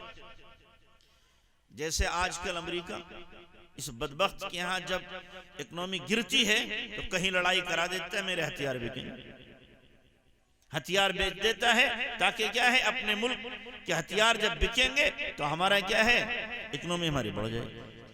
ایسے ہی یہ صفوان بن امیہ تھا، اتنا بڑا ہتھیار کا ڈیلر تھا، اللہ کے نبی نے خود اس سے حنین جب جا رہے ہیں آپ غزوے کے لیے، اللہ کے نبی نے اس وقت اس سے خود کیا کیے تھے، ہتھیار لیے تھے ادھار، ایمان نہیں لایا تھا بھی۔ تو یہ صفوان بن امیہ کہہ رہا ہے بیٹھ کر کے، نعوذ باللہ، اگر کوئی محمد کا سر لے آئے تو اس کی مراد پوری کر دوں گا، محمد کا یا ابو بکر کا صلی اللہ علیہ وسلم۔ تو ایک شخص تھا وہب بن عمیر بن وہب، اس نے سنا صفوان بن امیہ کو اکیلے لے گیا، کہنے لگا میں اس کام کو انجام تو دے دیتا لیکن میرے سامنے ایک مشکل ہے۔ صفوان نے پوچھا کیا مشکل ہے؟ کہنے لگا مشکل یہ ہے کہ ایک تو میرے بچے چھوٹے ہیں، میں اگر مارا گیا تو ان بچوں کا کیا بنے گا؟ صفوان بن امیہ نے کہا تیرے بچے میرے بچے سارے اخراجات اور ساری کفالت میں کروں گا اگر تو نہیں رہا۔ کہا دوسری پریشانی کیا ہے؟ کہ دوسری پریشانی یہ ہے میرے اوپر لوگوں کا قرضہ ہے، اگر میں مدینہ گیا اور مار دیا گیا تو لوگ کہیں گے میرا قرضہ لے کے مر گیا، کم بخت میں بدنام رہوں گا۔ صفوان بن امیہ نے کہا جو بھی تیرا قرضہ ہے میں چکا دوں گا۔ پھر صفوان امیہ نے ایک تلوار نکالی، اس کو زہر میں بھگویا، زہر اس کے اوپر ڈالا اور اس کو میان میں رکھ کر کے عمیر بن وہب کے حوالے کر دیا۔ عمیر بن وہب نے شاندار اونٹنی لی اور مدینہ کا سفر، مدینہ پہنچا، مسجد نبوی کے دروازے کے سامنے اونٹنی سے اتر رہا ہے، اللہ کا کرنا اسی وقت حضرت عمر کی نظر پڑ گئی، وہ مسجد نبوی سے نکل رہے، حضرت عمر نے جیسے ہی دیکھا، اللہ نے بڑی بصیرت دی تھی، بڑی بصیرت دی تھی، حضرت عمر نے دیکھا ہو بدلے بدلے سے سرکار نظر آتے ہیں، بدلے بدلے سے سرکار نظر آتے ہیں۔ حضرت عمر نے کہا او ملعون یہاں کیسے؟ تو جی اپنے رشتہ داروں سے ملنے آیا ہوں، سچ بتا۔ تب تک وہ نیچے اتر گیا، سچ بتا کہ نہیں رشتہ داروں سے ملنے آیا ہوں۔ حضرت عمر نے یوں گریبان پہ ہاتھ ڈالا اس کا اور گھسیٹ کے لے جا رہے، سچ بتا کیوں آیا ہے؟ وہ کہہ رہا میں تو ملنے آیا، نہیں سچ بتا۔ مسجد نبوی کے اندر آپ نے دیکھ لیا، فرمایا عمر چھوڑ دو اسے، چھوڑو چھوڑو۔ حضرت عمر نے چھوڑا، لیکن بڑے ذہین تھے، وہاں سے بھاگے، فوراً اللہ کے نبی کے پاس آئے، صحابہ سے کہا اللہ کے نبی کو چاروں طرف سے گھیر لو، مجھے اس کی نیت میں فتور لگ رہا ہے، اس کی نیت میں فتور لگ رہا ہے۔ عرب کے لوگ ذہین بھی بہت تھے اور ساتھ ساتھ میں اللہ نے حکمت بھی بہت دی تھی، اور پھر صحابہ تو صحابہ نے اللہ کے نبی کو چاروں طرف سے گھیر لیا۔ یہ عمیر بن وہب آیا، پیچھے بیٹھ گیا، آپ نے پوچھا عمیر کیوں آئے ہو؟ کہ جی اپنے رشتہ داروں سے ملنے کے لیے۔ فرمایا آگے آ جاؤ، گھیرے کو توڑ کر کے آگے پہنچا۔ آپ نے فرمایا سچ بتا دے کیوں آیا ہے؟ کہنے لگا رشتہ داروں سے ملنے آیا ہوں اور میرا کوئی کام نہیں۔ آپ نے کہا ابھی سچ نہیں بول رہا، تو سچ بول۔ لیکن کافر بڑا پکا تھا، نہیں بولا۔ آپ نے کہا میں بتاؤں؟ پھر آپ نے فرمایا کیا تیرا صفوان بن امیہ کے ساتھ معاہدہ نہیں ہوا فلاں کمرے میں، اور اس نے تجھ سے وعدہ نہیں کیا ہے تیرے بچوں کی کفالت کرے گا اگر تو مرے گا، تیرا قرضہ سارا اتارے گا، اور اس نے تلوار تجھے زہر میں بجھا کے دی ہے کہ محمد کا سر نعوذ باللہ یا ابو بکر کا سر لے کر آ، اور نہیں ہو سکتا ہے تو تلوار کسی جگہ پہ مارے گا، زہر کی بجھی ہوئی تلوار ہے، اگر کسی بھی حصے پر جسم کے لگے گی پورا جسم سڑ جائے گا۔ اب تو ہکا بکا چہرے کے رنگ اڑ گئے اس کے، اب کیا کرے؟ پکڑا گیا شور، فوراً اس نے کہا اشہد ان لا الہ الا اللہ و اشہد انک رسول اللہ۔ کہنے لگا یہ وہ راز تھا جو میرے اور صفوان بن امیہ کے علاوہ کسی اور کو پتہ نہیں تھا، یقیناً آپ کے رب نے ہی آپ کو بتایا ہے ورنہ کوئی نہیں بتا سکتا۔ بولو اللہ کے نبی کو اپنے دشمن کا پتہ چلا کہ نہیں؟ تلوار بھی لا رہا ہے، معاہدہ بھی ہو چکا ہے، دشمن بھی ہے، سامنے ہے، عمر ایک وار میں اس کی گردن کو اتار سکتے ہیں۔ اللہ کے نبی فرما دیتے عمر اتار دے گردن، مجھے مارنے آیا ہے، میری گردن لینے آیا ہے۔ لیکن اگر نبی ایسا کرتے تو آج یہ قصہ یہاں بیان نہ ہوتا، یہاں بیان نہ ہوتا۔ نبی نے اپنے دشمن کو نوازا، دشمن کو معاف کیا، اور دشمن پھر آپ کے قدموں میں آ گیا۔ تو اللہ کے نبی صلی اللہ علیہ وسلم کی اخلاق اپنے دشمنوں کے ساتھ ایسے، دشمنوں کے ساتھ، تو اس لیے ہمیں بھی چاہیے کہ ہم اپنے اخلاق کو کیا ہے دشمنوں کے ساتھ اعلیٰ سے اعلیٰ بنائیں۔ آپ دیکھیے میں یہ واقعات اللہ کے نبی کے سنا رہا ہوں تاکہ کچھ تو ہمارا دل پسیجے۔ ہم تو کیا کرتے ہیں، کسی سے لڑائی ہو گئی قسم کھا لیتے زندگی بھر اس سے بولنا نہیں۔ کتنے ایسے بھائی ہیں سنگ دل کہ اپنے بھائیوں سے بولنا بند کر دیتے، اپنے والد سے بولنا بند کر دیتے، والد کا چہرہ دیکھنا گوارا نہیں۔ ہم جا رہتے ہیں پڑوس میں ایک محلہ ہے زیارت، ایک بدبخت نے اپنے باپ کے چہرے پر 3 مرتبہ تھوکا، بیٹے نے باپ کے چہرے پر تھوکا اور کہا تیرا چہرہ دیکھنا نہیں چاہتا۔ بتاؤ اس سے زیادہ منحوس ملعون کوئی ہو سکتا ہے؟ تو ایسے لوگ بھی ہیں اتنے بد کردار، بد اخلاق۔ اللہ کے نبی صلی اللہ علیہ وسلم کی اخلاق کو دیکھو، دشمنوں کے ساتھ، میں اپنوں کے ساتھ نہیں بتا رہا واقعات، دشمنوں کے ساتھ اللہ کے نبی کی اخلاق کی۔ ایک یہودی ہے جس کا نام ہے زید بن سانہ، یہودیوں کا بہت بڑا عالم۔ ایک مرتبہ اللہ کے نبی، حضرت عمر، حضرت علی، بلال، ابو ہریرہ سب بیٹھے ہوئے، تذکرہ ہو رہا ہے کہ بیت المال میں پیسے ختم ہو گئے، خرچے کے لیے نہیں۔ اتنے میں زید بن سانہ آیا، کہنے لگا مجھے اللہ نے بہت دے رکھا ہے، آپ کو جب ضرورت ہو مجھ سے قرضہ لے لو، جب آپ کا آ جائے تو دے دو۔ آپ نے کہا اس سے اچھی بات کیا ہے، جب ضرورت ہوگی لیں گے، آئے گا دے دیں۔ قرضہ لیتے رہے، دیتے رہے، لیتے رہے، دیتے رہے، ایک زمانے تک سلسلہ چلتا رہا۔ ایک دن وہ آیا اور آ کر کے اس نے بے تحاشا اللہ کے نبی صلی اللہ علیہ وسلم کو برا بھلا کہنا شروع کر دیا، اور صاف کہا عبد المطلب کی ساری اولاد بڑی نادہند ہے، یہ لے کے دینا نہیں جانتے۔ برا بھلا کہہ رہا، صحابہ بیٹھے ہوئے۔ وہ زید بن سانہ خود کہتے ہیں میں نے دیکھا حضرت عمر کی طرف، تو ان کے دیدے آنکھ میں گھوم رہے تھے، دیدے ان کے گھوم رہے غصے سے، اور چہرہ ان کا سرخ ہو رہا ہے۔ حضرت عمر نے دیکھا اور کہا او بدبخت کہیں کے، او بدبخت ظالم کہیں کے، کیا کر رہا ہے تو، دیکھتا نہیں ہم لوگ موجود ہیں؟ اور فرمایا اللہ کے نبی اجازت دو میں اس کی گردن مار دوں خبیث کی، ہماری موجودگی میں آپ کی شان میں گستاخی کرے، ہم کیسے برداشت کریں گے؟ اللہ اکبر۔ میرا جیسا مولوی ہوتا ہاں جی لگا اسے، سبق سکھا، سبق سکھا۔ لیکن نبی ہوتا ہے، بہت بڑا ظرف ہوتا ہے نبی کا۔ آپ نے فرمایا عمر ان لصاحب الحق مجالا، ان لصاحب الحق مجالا، ان لصاحب الحق مقالا۔ عمر جس کا حق ہوتا ہے اسے کہنے کا بھی حق ہوتا ہے۔ عمر تم نے یہ اچھا نہیں کیا، اس کو ڈانٹا۔ عمر تم مجھ سے کہتے میں اس کا قرضہ دوں، اس سے کہتے اچھی طرح مطالبہ کر، تم نے اچھا نہیں کیا۔ پھر آپ نے فرمایا عمر لے کے جاؤ اسے، اور اس کا سارا قرضہ دینا، اور چپکے سے فرمایا 20 اوقیہ مزید اس کو کھجورے دے دینا۔ اللہ کے نبی 20 اوقیہ زیادہ کیوں؟ کہا جو تم نے کہا ہے نا اس کا دل برا ہوا ہے، اس کے بدلے میں اس کو دے دینا تاکہ اس کا دل اچھا ہو جائے۔ اللہ اکبر۔ حضرت عمر لے گئے، جو قرضہ تھا وہ سارا دیا، 20 اوقیہ اور اضافی دینے لگے تو زید بن سعنہ نے پوچھا یہ کیوں دے رہے ہو؟ کہا وہ جو میں نے آپ کو ایک جملہ کہا ہے، اللہ کے نبی نے فرمایا تکلیف ہوئی ہے زید کو، عمر تم ان کو کھجوریں زیادہ دے دو تاکہ جو ان کو تکلیف ہوئی ہے اس کی تلافی ہو جائے۔ زید بن سعنہ نے وہیں کھجوریں چھوڑ دی۔ حضرت عمر سے کہا عمر جانتے ہو مجھے کون؟ کہ یہودی ہو؟ کہ نہیں جانا تم نے؟ پھر کون ہو؟ کہا میں زید بن سعنہ ہوں۔ حضرت عمر چونک گئے، زید بن سعنہ وہ عالم یہودیوں کا بڑا عالم؟ کہ ہاں وہی میں۔ تو حضرت عمر نے کہا تیرا ناس ہو جائے، تو اتنا بڑا عالم ہو کر کے نبی آخر الزماں کو جانتا ہے اور پھر بھی ان کی شان میں تو نے گستاخی کی؟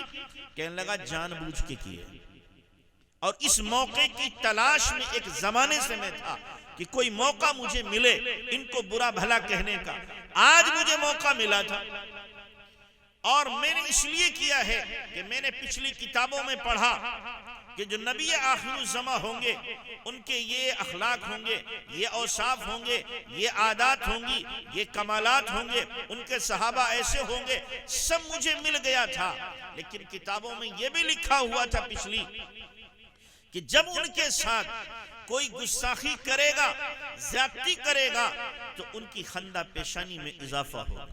انہیں کوئی گالیاں دے گا، برا بھلا کہے گا، تو جواب میں برا بھلا نہیں کہیں گے بلکہ اس کے ساتھ حسن سلوک کریں گے۔ میں نے آ کے گالیاں دی اور اس کے بعد میں نبی کے چہرے کو بار بار دیکھ رہا تھا، ان کی پیشانی میں سلوٹیں تو نہیں پڑ رہی، چہرے کے اوپر کوئی رنگ آ اور جا تو نہیں رہا، ان کی مسکراہٹ میں کمی تو نہیں ہو رہی۔ میں نے دیکھا، میں گالیاں دے رہا تھا اور ان کی مسکراہٹوں میں اضافہ ہو رہا تھا۔ میں نے دیکھا، میں برا بھلا کہہ رہا تھا، ان کی پیشانی اور دمک رہی تھی، چمک رہی تھی۔ میں نے دیکھا، میں ان کو ہر طریقے سے تان و تشنیع کر رہا تھا لیکن ان کا چہرہ کھلتا جا رہا تھا۔ یہ نشانی میں نے اب تک نہیں آزمائی تھی، آج جان بوجھ کر میں نے حرکت کی ہے۔ فرمایا عمر یہ سب کچھ یہاں چھوڑو، اب چلو مجھے نبی کے دربار میں لے کر کے میں نبی کا کلمہ پڑھتا ہوں۔ زید بن سعنہ آئے اور اللہ کے نبی صلی اللہ علیہ وسلم کے قدموں میں پڑے اور اشہد ان لا الہ الا اللہ واشہد انک رسول اللہ کلمہ پڑھا۔ کس وجہ سے؟ کس وجہ سے؟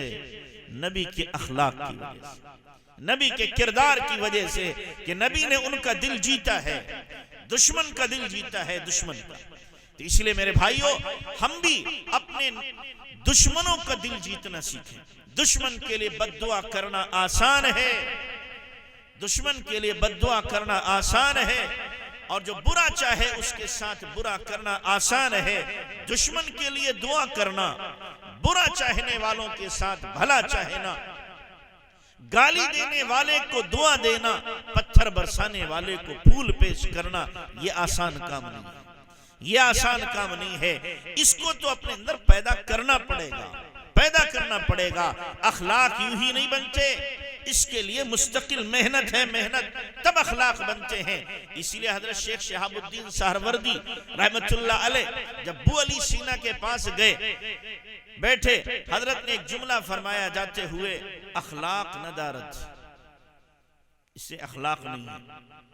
اس کو کسی نے بتا دیا، ابو علی سینا بڑا فلسفی سائنسداں، اس نے کیا کیا، قلم اٹھایا، بڑا قابل آدمی تھا، اخلاق پر پوری ایک کتاب لکھی اور حضرت کی خدمت میں بھیج دی۔ حضرت نے کتاب لی اور فرمایا میں نے کب کہا تھا اخلاق ندانت؟ میں نے کہا اخلاق ندارت۔ میں نے یہ تو نہیں کہا تھا اخلاق جانتا نہیں ہے، میں نے کہا اس میں اخلاق نہیں ہے۔ اخلاق کا جاننا اور ہے اور اخلاق اپنے اندر ہوں یہ اور ہے۔ میں اخلاق پر بول رہا ہوں، بولنا میرے لیے آسان ہے لیکن ان اخلاق کو اپنانا میرے لیے آسان نہیں ہے۔ فرمایا علم اس کے اندر ہے لیکن عمل اس کی زندگی میں اخلاق کا نہیں ہے۔ تو اخلاق بنانے کے لیے، کردار بنانے کے لیے، زندگی بنانے کے لیے کچھ کرنا پڑے گا، کچھ اپنے آپ کو کھپانا پڑے گا، تب جا کر کے ہمارے اخلاق بنیں گے۔ تو اللہ کے نبی صلی اللہ علیہ وسلم نے دشمنوں کے ساتھ اچھے اخلاق اپنائے۔ آپ دیکھو بدر کا غزوہ ہوا، 70 قیدی قید ہو کر آئے ہیں مسجد نبوی میں، اللہ کے نبی صلی اللہ علیہ وسلم نے ان کو باندھ کے ڈال دیا، پہلی رات سب کو بندھوایا۔ آپ کے چچا حضرت عباس بھی بندھے ہوئے۔ رات میں ایک صحابی کہتے ہیں آقا کو نیند نہیں آ رہی، کروٹیں بدل لے، کافی دیر ہو گئی۔ تو پوچھا اللہ کے نبی کیا بات ہے، آپ سوتے نہیں؟ فرمایا میں کیسے سوں، میرے چچا کے کراہنے کی آواز میرے کانوں میں آ رہی۔ کہا کھول دوں ان کے بندھن؟ کھول دیجیے۔ کھول دیے گئے، پھر نیند نہیں آ رہی۔ آپ نے فرمایا، صحابی نے کہا اللہ کے نبی اب کیوں نہیں آپ آرام فرماتے؟ فرمایا باقیوں کو تو بندھن بندھے ہوئے، باقی کے کھولے گئے۔ تب اللہ کے نبی کو نیند آ رہی ہے، کس کے ساتھ؟ دشمنوں کے ساتھ۔ پھر اللہ کے نبی نے صبح کیا کیا؟ ان قیدیوں کو تقسیم کیا، ایک کو تم لے جاؤ، دو کو تم لے جاؤ، 5 کو تم لے جاؤ، جس کی جتنی استطاعت تھی کھلا پلا سکتا تھا تقسیم کیا۔ اور ساتھ میں آپ نے کیا ہدایت دی؟ فرمایا دیکھو جو کھانا وہ کھلانا، جہاں سونا اس سے اچھی جگہ سلانا، جو پہننا اس سے اچھا ان کو پہنانا۔ کن لوگوں کو؟ یہ کون ہے؟ یہ نبی کے دین کو، نبی کو، صحابہ کو مٹانے کے لیے آئے تھے، جنگ کر رہے ہیں اللہ کے نبی سے، دشمنی کر رہے ہیں۔ یہ وہ لوگ ہیں جنہوں نے خانہ کعبہ میں غلاف کعبہ پکڑ کر کے کہا تھا کہ ہم اسلام کی اینٹ سے اینٹ بجا دیں گے، صحابہ کو ختم کریں گے۔ یہ وہ لوگ ہیں جن میں ابو جہل نے غلاف کعبہ پکڑ کہا تھا کہ ہم محمد صلی اللہ علیہ وسلم اور ان کے صحابہ کی کھوپڑیوں میں شراب پئیں۔ یہ قسمیں کھا کر آئے تھے، لیکن آج جب نبی صلی اللہ علیہ وسلم کے قیدی بنے ہیں تو اللہ کے نبی کیا فرما رہے ہیں؟ اچھا کھلانا، اچھا پہنانا، اچھی جگہ سلانا، کوئی تکلیف نہ دینا، کسی طرح کی ان کو کوئی دشواری نہیں ہونا چاہیے۔ کپڑے تو تھے نہیں، ایک ہی جوڑا پہنے ہوئے تھے سارے کے سارے، اسی میں پکڑ کے آ گئے۔ تو صحابہ نے کپڑے بھی دیے، کھانا بھی کھلایا، خود بھوکے رہے، ان کے پیٹ کو صحابہ نے بھرا۔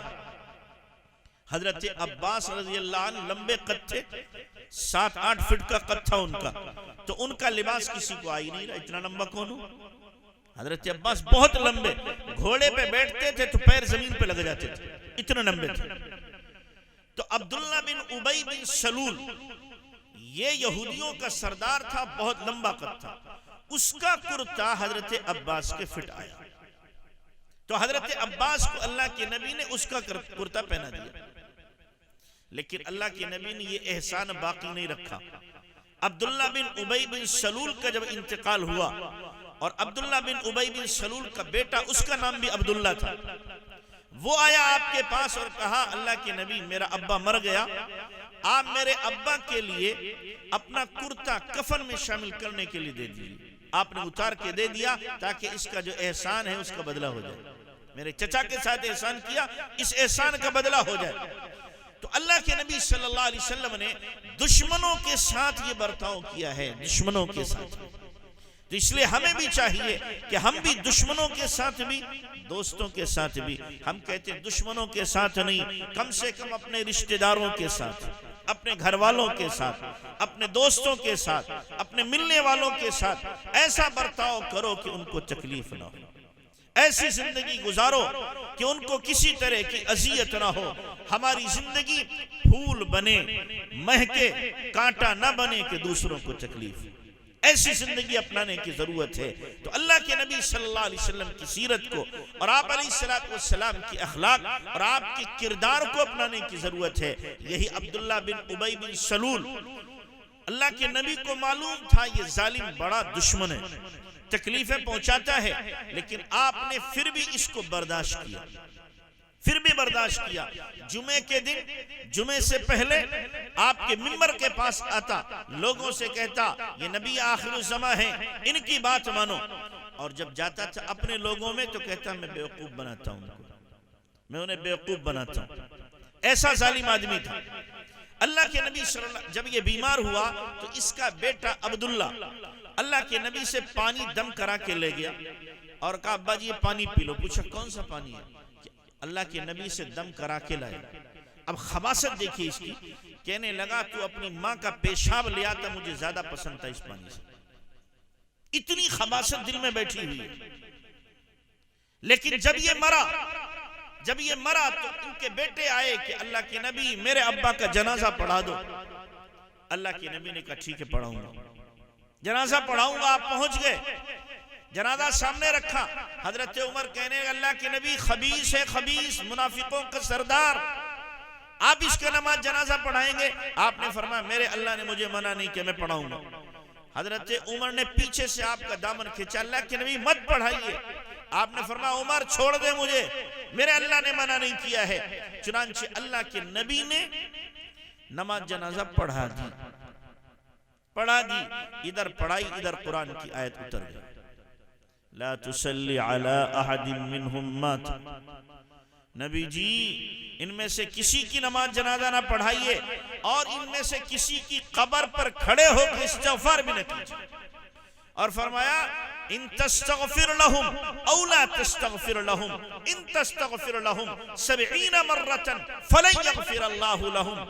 اگر آپ استغفار کریں نہ کریں، 70 مرتبہ کریں تو بھی معاف نہیں کریں. اللہ کے نبی نے نماز جنازہ پڑھا دی. یہودیوں نے دیکھا، منافقین نے دیکھا، کئی سو یہودی اور منافق اللہ کے نبی صلی اللہ علیہ وسلم کے اس عمل کی وجہ سے ایمان میں داخل ہو گئے. تو اس لیے ہمیں بھی چاہیے کہ ہم اپنے ظرف کو وسیع کریں. ہمارے ایک استاد ہوتے ہیں تو ایک بہت اچھا جملہ کہتے ہیں، مجھے بہت اچھا لگتا. فرماتے ہیں سمندر بنو تالاب نہ بنو. کیا بنو؟ سمندر بنو تالاب نہ بنو. کہ تالاب کا پانی چند دنوں میں بدبودار ہوتا ہے اور سمندر کا پانی کبھی بدبودار نہیں ہوتا. ساری دنیا کی غلاظت، ساری دنیا کی گندگی سمندر میں جاتی ہے. سمندر چاہے تو بدبو پھیلا دے، لیکن وہ سب ہضم کر جاتا ہے. اور اس کے بعد ہمیں کیا دیتا ہے؟ تازہ مچھلیاں، ہمیں دیتا ہے موتی، ہمیں دیتا ہے مونگے، اور نہ معلوم کیا کیا ہمیں دیتا ہے سمندر. کہ ایسے ہی تم بنو. لوگ گالیاں دے رہے ہوں، تان و تشنیع کر رہے ہوں، غیبتیں کر رہے ہوں، چغلیاں کر رہے ہوں، برا چاہ رہے ہوں، ہمارا سینہ سمندر کی طرح ہو. سب کو معاف کیا، سب کو معاف کیا، سب کو معاف کیا. جو کہہ رہا فلاں گالی دے رہا ہے، ہاتھ اٹھے، اللہ اس کا بھی بھلا کر. فلاں آپ کی شان میں گستاخی کرتا ہے، اللہ اسے ہدایت دے.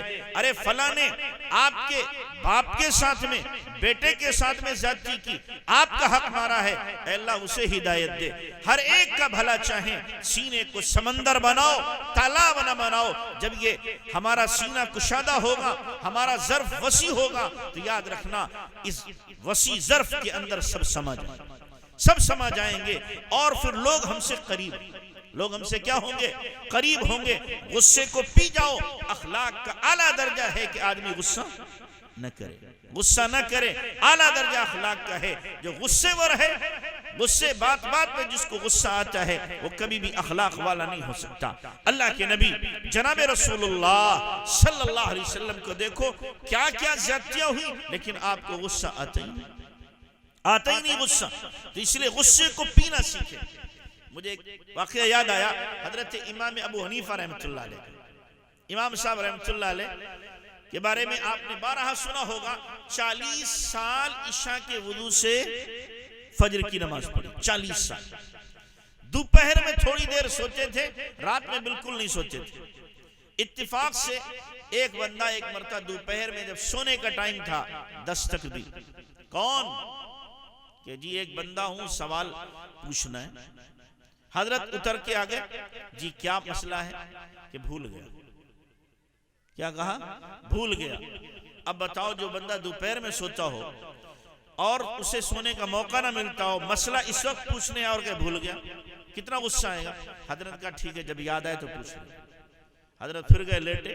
ابھی کچھ دیر گزری، پھر دستک آئے، دروازہ کھولا، وہی بندہ موجود. جی فرمائیے، ایک مسئلہ پوچھنا تھا. بتائیے. کہ بھول گیا. کہ ٹھیک ہے، جب یاد آئے تو پوچھ لینا. پھر جا کے لیٹے. تیسری مرتبہ پھر دستک. پھر نکل گیا. پوچھا کیا بات ہے؟ کہ جی مسئلہ معلوم کرنا. کیا مسئلہ ہے؟ کہ جی مسئلہ یہ پوچھنا ہے، انسان کا پیخانہ میٹھا ہوتا ہے کہ پھیکا. بولو کوئی مسئلہ ہے؟ کوئی مسئلہ ہے؟ یہ پوچھنے کی چیز ہے. اور اگر بتا بھی دے تو اس سے کیا مسئلہ حل ہو رہا ہے اور کیا نفع نقصان اس سے؟ اب یہ مسئلہ اگر ہم جیسے مولوی سے پوچھا جائے تو قسم اللہ کی برداشت نہیں ہوا ہم سے. برداشت نہیں ہوا. دوپہر میں سونے کو ملا اور آ گیا تو شاید جوتا ہی اٹھ جائے, جوتا نہیں تو ہاتھ تو بج ہی جائے گا اس پر. امام صاحب سوتے نہیں ہیں رات میں, دن میں سوتے ہیں. مسئلہ یہ پوچھ رہا ہے, کتنا غصہ ہے. لیکن امام صاحب رحمۃ اللہ نے فرمایا یہ مسئلہ تمہارا کہ ہاں کہ انسان کا پیخانہ کچھ میٹھا ہوتا ہے. اب اوپر سے نہلے پہ دہلا کیا کہتا ہے, آپ نے چکھا ہے کیا؟ کیا کہہ رہا, آپ نے چکھا ہے؟ بولو کتنا غصہ ہے. امام صاحب نے فرمایا بھائی ہر چیز کا تعلق چکھنے سے نہیں ہوتا. بعض چیزیں آدمی دیکھ کے تجربہ کر لیتا ہے. میں نے مکھیوں کو دیکھا ہے, وہ تازے پیخانے پہ بیٹھتی ہیں اور عام طور سے مکھی کھٹے یا میٹھی چیز پہ بیٹھتی ہے. اس سے میں کہہ رہا ہوں کہ تازہ پیخانہ کیا ہے, میٹھا ہوتا ہے. وہ آدمی حضرت کے قدموں پہ گر گیا اور کہنے لگا اللہ کے لیے آپ مجھے معاف کر دیں, معاف کر دیں. مجھ میں اور ایک بندے میں بحث ہو رہی تھی کہ عبداللہ بن مبارک کے اخلاق زیادہ اچھے ہیں کہ امام ابو حنیفہ کے زیادہ اچھے ہیں. تو میں نے کہا امام ابو حنیفہ کے اخلاق اچھے نہیں ہیں, عبداللہ ابن مبارک کے ہیں. میں آپ کو آزمانے کے لیے آیا تھا کہ قسم اللہ پاک کی اس آسمان کے نیچے اور زمین کے اوپر آپ جیسے اخلاق والا کوئی نہیں ہو سکتا, کوئی نہیں ہو سکتا. تو اس لیے ہمیں بھی چاہیے ہم اپنے اخلاق کو کیا کریں, اچھا کریں. کرو گے بے اچھا اخلاق بناؤ گے انشاءاللہ. وقت بہت ہو گیا, تیسری بات چوتھی باقی رہ گئی, پھر کبھی کی جائے گی. چونکہ آپ تو ابھی جا کے کھٹ سے سو جاؤ گے اور ہمیں 6 گھنٹے کا سفر کرنا ہے, 6 گھنٹے کا. پھر جا کے سونا نہیں ہے, جا کے پڑھانا ہے, پڑھانا ہے. تو اس لیے اسی پر بس کیا جاتا ہے. جو کہاں سنا گیا اللہ اس پر عمل کی توفیق عطا فرمائے. وآخر دعوانا ان الحمدللہ رب العالمین.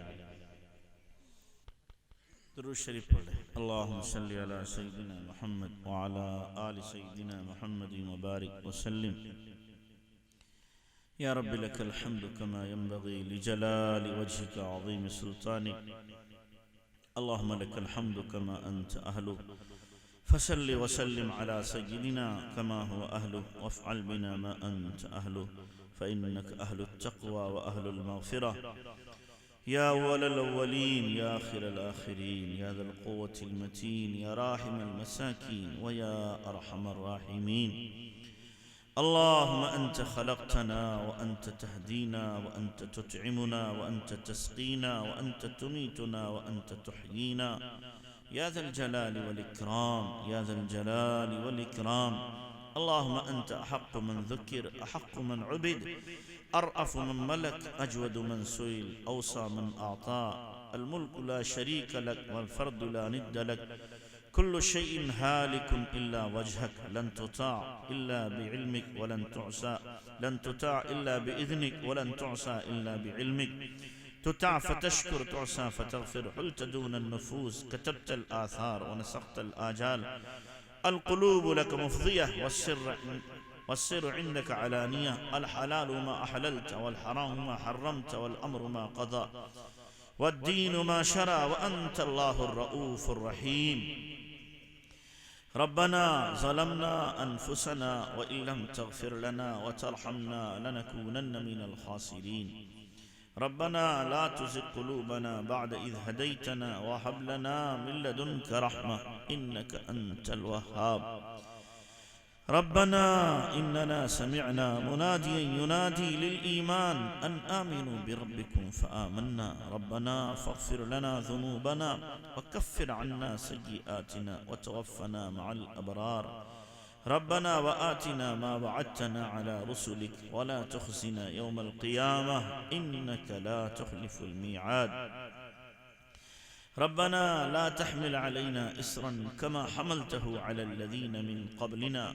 ربنا ولا تحملنا ما لا طاقة لنا به واعف عنا واغفر لنا وارحمنا أنت مولانا فانصرنا على القوم الكافرين رب اغفر لي ولوالدي وللمؤمنين يوم يقوم الحساب ربنا هب لنا من أزواجنا وذرياتنا قرة أعين واجعلنا للمتقين إماما يا حي يا قيوم برحمتك نستغيث أصلح لنا شاننا كله ولا تكلنا إلى أنفسنا طرفة عين اللهم أحسن عاقبتنا في الأمور كلها وأجرنا من خزي الدنيا وعذاب الآخرة لا إله إلا الله الحليم الكريم سبحان الله رب العرش العظيم والحمد لله رب العالمين نسألك موجبات رحمتك وعزائم مغفرتك والغنيمة من كل بر والسلامة من كل إثم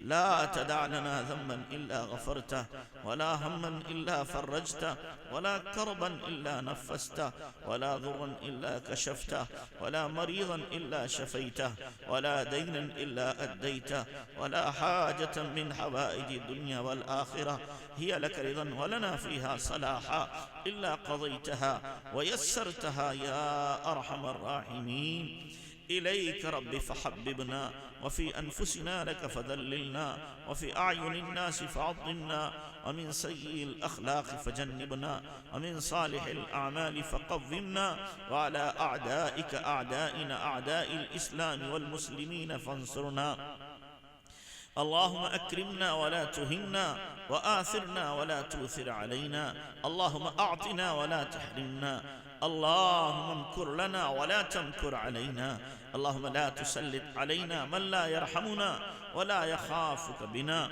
اللهم لا تجعل الدنيا أكبر همنا ولا غاية رغبتنا اے اللہ تو ہی اللہ ہے اے اللہ ہم نے تجھے ہی اللہ مانا تجھے ہی اپنا رب مانا آسمان و زمین کا مالک تو ہے عرش و کرسی کا مالک تو ہے لوح و قلم کا مالک تو ہے اے اللہ تمام انسانوں کی پیشانیاں تیری مٹھی میں تمام مخلوقات پر تیرا قبضہ تمام خزانے تیرے پاس ہیں اے اللہ تیرا ہی حکم چلتا ہے جسے چاہے تو عزت دے جسے چاہے تو ذلیل کرے جسے چاہے فقیر بنائے جسے چاہے غنی کرے میرے اللہ ہم تو گنہگار سیاہکار اے اللہ خطاوار بندے تیرے سامنے رات میں ہاتھ پھیلائے ہوئے ہیں میرے اللہ فقیر کا کام صدا لگانا ہے اور آقا کا کام دینا ہے فقیر کا کام صدا لگانا ہے سخی کا کام جھولی بھرنا ہے اللہ ہم سے بڑا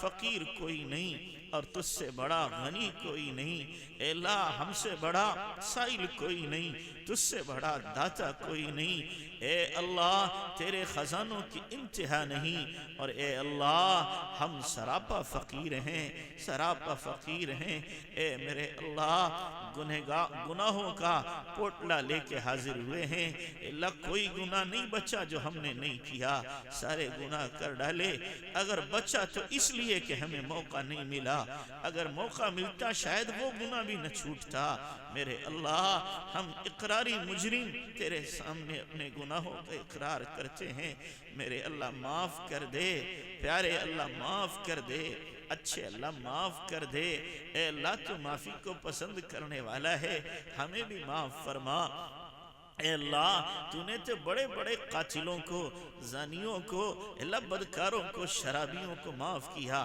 پھر ان کو تو نے ولی بنا لیا میرے اللہ ہمیں بھی معاف فرما ہمیں بھی اپنا دوست بنا لے اپنا ولی بنا لے میرے اللہ تیری محبت کی نظر بشر حافی پہ پڑی شراب خانے سے اٹھایا اے اللہ تو نے عبادت خانے میں پہنچا دیا شراب سے بچایا اپنی محبت کی شراب پلا دی اے اللہ وہ محبت کی شراب ہمیں بھی پلا دے اے اللہ اے کریم آقا فضیل بن عیاض جو ڈاکوؤں کے سردار تھے اللہ تو نے توبہ کی توفیق دی اولیاء کا سردار بنا دیا میرے اللہ ہمارے اوپر بھی وہ پیار کی نظر ڈال دے وہ کرم کی نظر ڈال دے جنید بغدادی اے اللہ دنیا کے پہلوان تھے تیری پیار کی نظر پڑی اللہ تو نے اولیاء کی دنیا کا پہلوان بنا بنایا۔ میرے اللہ ہم بھی تیرے بندے ہیں، تیرا نام لینے والے ہیں، کمزور ناتواں ہیں۔ اے اللہ ہمارے اوپر بھی یہ پیار کی نظریں ڈال دے، محبت کی نظریں ڈال دے۔ اے اللہ عنایت فرما دے، عنایت فرما دے۔ میرے اللہ گناہ ہمارے چھوڑائے نہیں چھوٹتے، اے اللہ ہمارے گناہ چھوڑا دے۔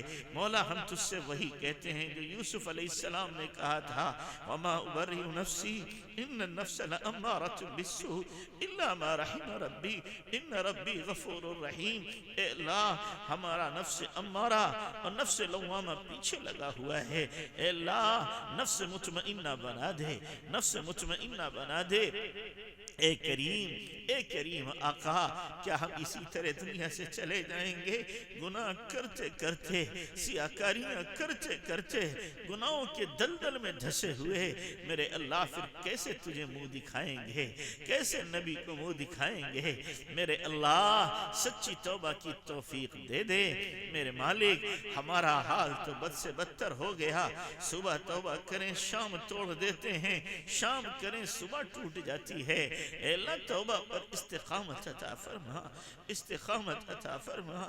میرے اللہ ہم امتحان کے قابل نہیں ہیں، امتحان لے گا مولا ہم ناکام ہو جائیں گے، فیل ہو جائیں گے، بغیر امتحان کے کامیاب فرما۔ اے اللہ تو نے خود کہا اما من فسوف يحاسب حسابا یسیرا، اللہ حساب یسیر فرما، حساب یسیر فرما۔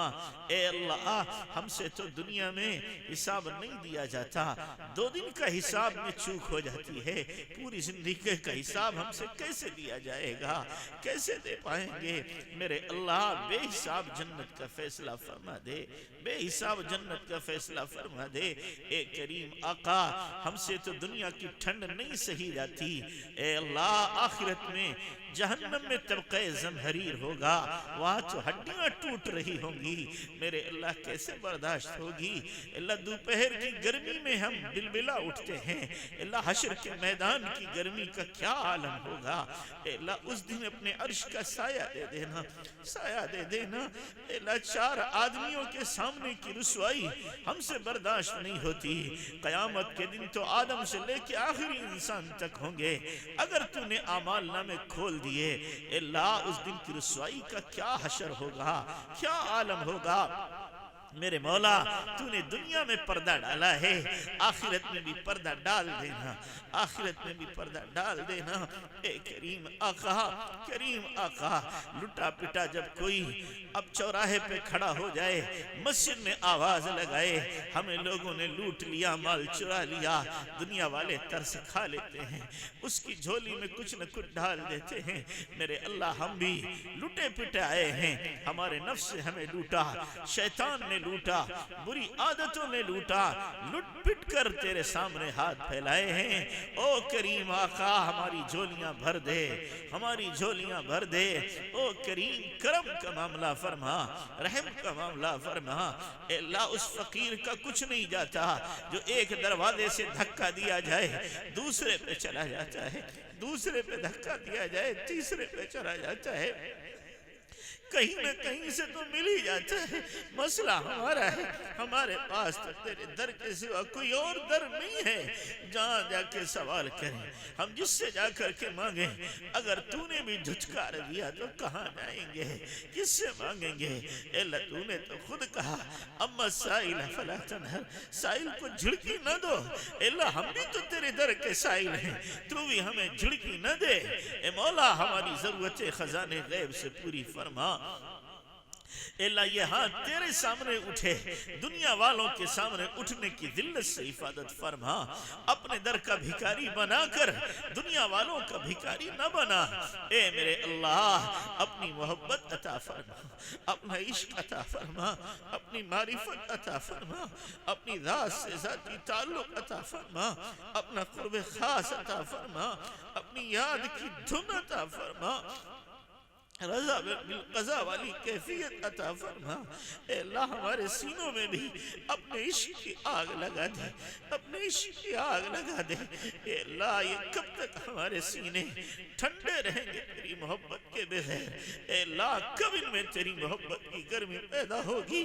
اے اللہ محبت تو کی ہم نے مٹنے والی دنیا سے، ختم ہو جانے والی دنیا سے، ختم ہو جانے والے حسن سے۔ اے اللہ اپنی محبت عطا فرما، اپنا عشق عطا فرما، اپنی معرفت ہمیں عطا فرما۔ میرے اللہ ہمارے دل میں آ جا، سما جا، چھا جا، ہمارے دل میں آ جا، چھا جا، سما جا، ہمارے دل کو قبول فرما لے، اپنی محبت کے لیے قبول فرما۔ میرے اللہ جو محبت تو نے صحابہ کو، تابعین کو، تبع تابعین کو دی تھی، وہ محبت ہمیں عطا فرما۔ اے اللہ اپنے سے قریب فرما کے دور نہ فرما، قریب فرما کے دور نہ فرما۔ اے اللہ بچہ ماں سے دور رہ کے چین نہیں پاتا، بندہ بھی تجھ سے دور رہ کے سکون نہیں پا سکتا، سکون نہیں پا سکتا۔ اپنے سے قریب فرما لے۔ اے اللہ علم ملنے کے بعد جہالت کے کاموں سے بچا لے۔ اے اللہ اپنی محبت ملنے کے بعد محبت کی محرومی سے بچا لے۔ اے اللہ غنیٰ ملنے کے بعد فقر سے بچا لے، عبادت کا ذوق ملنے کے بعد بے ذوقی سے بچا لے۔ اے کریم آقا عزت ملنے کے بعد ذلت سے بچا لے۔ اے اللہ جب تیری نگاہ بدلتی ہے گھر بیٹھے رسوا کر دیتا ہے، ذلیل کر دیتا ہے۔ میرے اللہ ہم تو تیرے بے دام غلام ہیں، بے دام غلام ہیں۔ اے اللہ بے نیازی کی نظر سے بچا لے، مولا بے نیازی کی تیری نظر پڑے۔ اے اللہ تو پھر تو عبداللہ اندلوسی سے سور چروا دیتا ہے، بے نیازی کی تیری نظر پڑے۔ اے اللہ بلم باورا کو کتا بنا دیتا ہے اور 300 سال کی عبادت کو ٹھوکر مار دیتا ہے۔ تیری بے نیازی کی نظر پڑے، انبیاء کی اولاد کو تو بندر اور سور بنا دیتا ہے۔ اے اللہ ہر وقت کے نیاز مند بندے تیرے در کے بھکاری ہیں، بھکاری ہیں میرے مولا۔ رحم کا معاملہ فرما، کرم کا معاملہ فرما۔ اے اللہ ان اٹھے ہوئے ہاتھوں کی لاج رکھ لے، لاج رکھ لے میرے اللہ، لاج رکھ لے۔ اے اللہ ہمیں اپنا بنا لے اور اپنا بنا رہنے کی توفیق عطا فرما، نفس شیطان کے حوالے نہ فرما۔ گناہوں سے ہماری جان چھڑا دے، گناہوں سے ہماری جان چھڑا دے میرے اللہ۔ میرے پیارے اللہ ہمارے گھروں کو دین کا گلشن بنا، ہماری نسلوں میں دین کی بقا کے فیصلے فرما۔ اے اللہ ظالموں نے ساری دنیا میں بے دینی کے جال پھیلا دی، کوئی گھر باقی نہیں، کوئی جگہ باقی نہیں۔ میرے اللہ دین کی ہوائیں چلا دے۔ اے اللہ اب تک ان آنکھوں نے دین کو مٹتے دیکھا، اے اللہ ان آنکھوں کو بھی دین کی سرسبزی شادابی دکھا۔ میرے اللہ اپنے دین کی خدمت کے لیے ہم نالائقوں کو بھی قبول فرما، اللہ قبول فرما۔ جو صلاحیتیں استعدادیں قوتیں دی ہیں اپنے دین کے لیے صرف کرنے کی توفیق عطا فرما۔ اے اللہ ہماری صلاحیتوں کو اپنے دین کے لیے وقف فرما۔ جو عمل سب سے زیادہ تجھے پسند ہے اس عمل میں اخلاص کے ساتھ تعمر لگے رہنے کی توفیق عطا فرما، توفیق عطا فرما۔ تیری توفیق کے بغیر کچھ نہیں ہو سکتا۔ اللہ اپنی توفیق شامل حال کر دے، ہمارے بیماروں کو شفا عطا فرما، مقروضوں کے قرض غیب سے چکا دے، بے اولادوں کو نیک صالح اولاد عطا فرما، بن بیاہے بچے بچیوں کے غیب سے انتظام فرما۔ اے اللہ ہمارے مدارس کی، مساجد کی، خانقاہوں کی، مراکز کی، مقابر کی حفاظت فرما، ان کی تمام تر ضرورتیں اپنے خزانے غیب سے پوری فرما۔ اے ہمارے اللہ جن لوگوں نے دعا کے لیے کہا ہے، لکھا ہے، متوقع ہیں، سب کی جائز مرادیں پوری فرما۔ اے اللہ جن لوگوں نے اس مدرسے میں تعاون کیا ہے، اے اللہ بچیوں نے اپنے پائل بھیج دی ہے، پازیب بھیج دی، اے اللہ کتنا بڑا جذبہ ہے ان کا، اے اللہ قبول فرما لے۔ اے اللہ ان کو فاطمہ، رقیہ اور عائشہ کا نمونہ بنا دے، ان کے اخلاق عطا فرما۔ جن لوگوں نے بھی تعاون کیا ہے اے اللہ اس کا سینکڑوں گنا انہیں عطا فرما، دنیا میں بھی بدل دے دے، آخرت میں بھی بدل دے دے۔ اے اللہ ہماری کمائیوں کو حلال فرما اور صحیح جگہ لگانے کی توفیق عطا فرما۔ اے اللہ، اے کریم آقا، اتحاد عطا فرما، مسلمانوں میں اجتماعیت پیدا فرما، ایمان والوں میں اللہ انتشار کو ختم کر دے۔ اے اللہ، کروڑوں بتوں کے ماننے والے تو ایک ہو گئے، اور ایک نبی، ایک قرآن، ایک اللہ، ایک قبلے کو ماننے والی امت دھڑوں میں بٹ گئی، مختلف طبقوں میں بٹ گئی۔ اے اللہ، دشمن کا وار چل گیا دشمن کا وار، ہم سمجھ نہ سکے، دشمن چال چل گئے، کھیل کھیل گیا، اور امت انارکی کا شکار ہو گئی، آپس میں دشمنیاں ہو گئی۔ میرے اللہ، امت کو سمجھ عطا فرما، امت کو امت پناہ سمجھا دے، اجتماعیت پیدا فرما، امت کی مدد کے فیصلے فرما۔ میرے اللہ، امت اس وقت بہت ہی پریشان حال ہے، چاروں طرف سے دشمن ٹوٹ پڑا ہے۔ اللہ، نہ عرب بچا نہ عجم بچا، اللہ کہیں نہیں بچا جہاں امت کا خون بہ نہ رہا ہو۔ مولا، امت کا خون بھیڑ بکری سے زیادہ سستا ہو گیا۔ اے اللہ، کوئی بولنے والا نہیں، کوئی سننے والا نہیں، اے اللہ کوئی مدد کرنے والا نہیں، کس سے جا کے دعائی دیں، کس کو پکارے؟ میرے اللہ، تو ہی ہماری پکار سن لے، ہماری صدا سن لے۔ اے اللہ، امت کی مدد کے فیصلے فرما، امت کے حال پہ رحم فرما، امت کی ذلت کو عزت سے بدل، پستی کو بلندی سے بدل، بدحالی خوشحالی سے بدل، اے اللہ عدم نصرت کو نصرت سے بدل۔ او مالک، جو مدد تو نے بدر میں، اللہ خندق میں، حنین میں نازل کی تھی، تو آج بھی انہی طاقتوں کے ساتھ ہے۔ اللہ وہ مدد نازل فرما۔ اللہ کوئی صلاح الدین ایوبی ہمیں دوبارہ دے دے، طارق بن زیاد دے دے۔ اللہ ہمارے اس ملک کو پھر مجدد الفسانی کی ضرورت ہے۔ اے اللہ، اس ملک کو دوبارہ مجدد الفسانی عطا فرما، شاہ ولی اللہ عطا فرما۔ اے اللہ، کوئی مولا قاسم نونوتوی جیسا دے دے، کوئی مولا حسین احمد مدنی جیسا ہمیں عطا فرما۔ اے کریم آقا، کوئی مولا الیاس جیسا رونے والا دے دے، مولا الیاس جیسا رونے والا دے دے، جو امت کی نیا کو پار لگا دے۔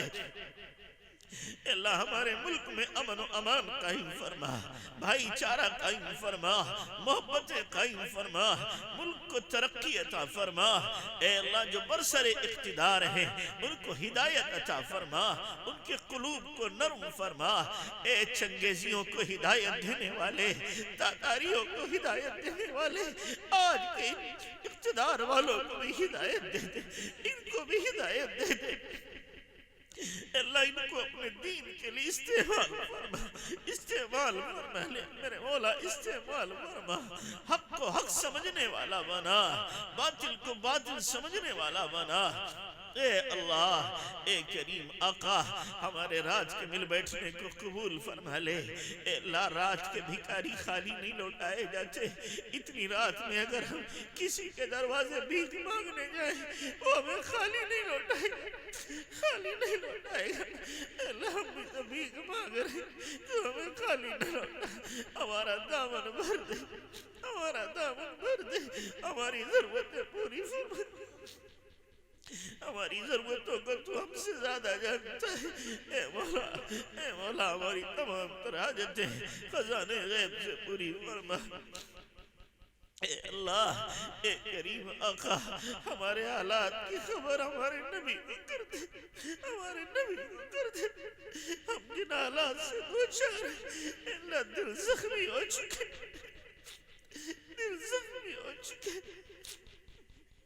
اپنا شکوہ کس سے رکھے، شکایت کس سے کرے؟ نسیمہ جانب بتہا گزر کن، احوال محمد را خبر کن۔ اللہ رحم فرما، مولا رحم فرما۔ اے کریم آقا، ہمیں ہمت و حوصلہ عطا فرما، شجاعت عطا فرما، حسن تدبیر عطا فرما، حکمت عملی عطا فرما۔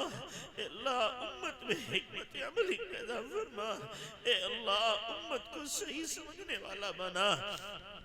اے اللہ، اے کریم آقا، جتنی خیر کی دعائیں ہمارے نبی نے مانگی ہمیں پوری امت کو عطا فرما، جن شرور فتن سے آپ نے منع چاہی ہماری پوری امت کی حفاظت فرما، ایمان کی موت عطا فرما، جمعے کے دن موت عطا فرما، شہادت کی موت عطا فرما، رمضان کے مہینے میں موت عطا فرما، سجدے کی حالت میں موت عطا فرما، اے اللہ اپنے راستے کی موت عطا فرما، نبی کے شہر میں جنت البقیع میں دفن ہونا مقدر فرما، اے اللہ دونوں حرمین کی بار بار مقبول حاضری کی سعادت عطا فرما، سعادت عطا فرما، ہماری دعاوں کو مہر اپنے فضل و کرم سے نبی پاک صلی اللہ علیہ وسلم کے صدقے وسیلے قبول فرما، جزا اللہ عنا محمد ما هو اہلہ صلی اللہ علیہ وسلم برحمتک یا رحمت۔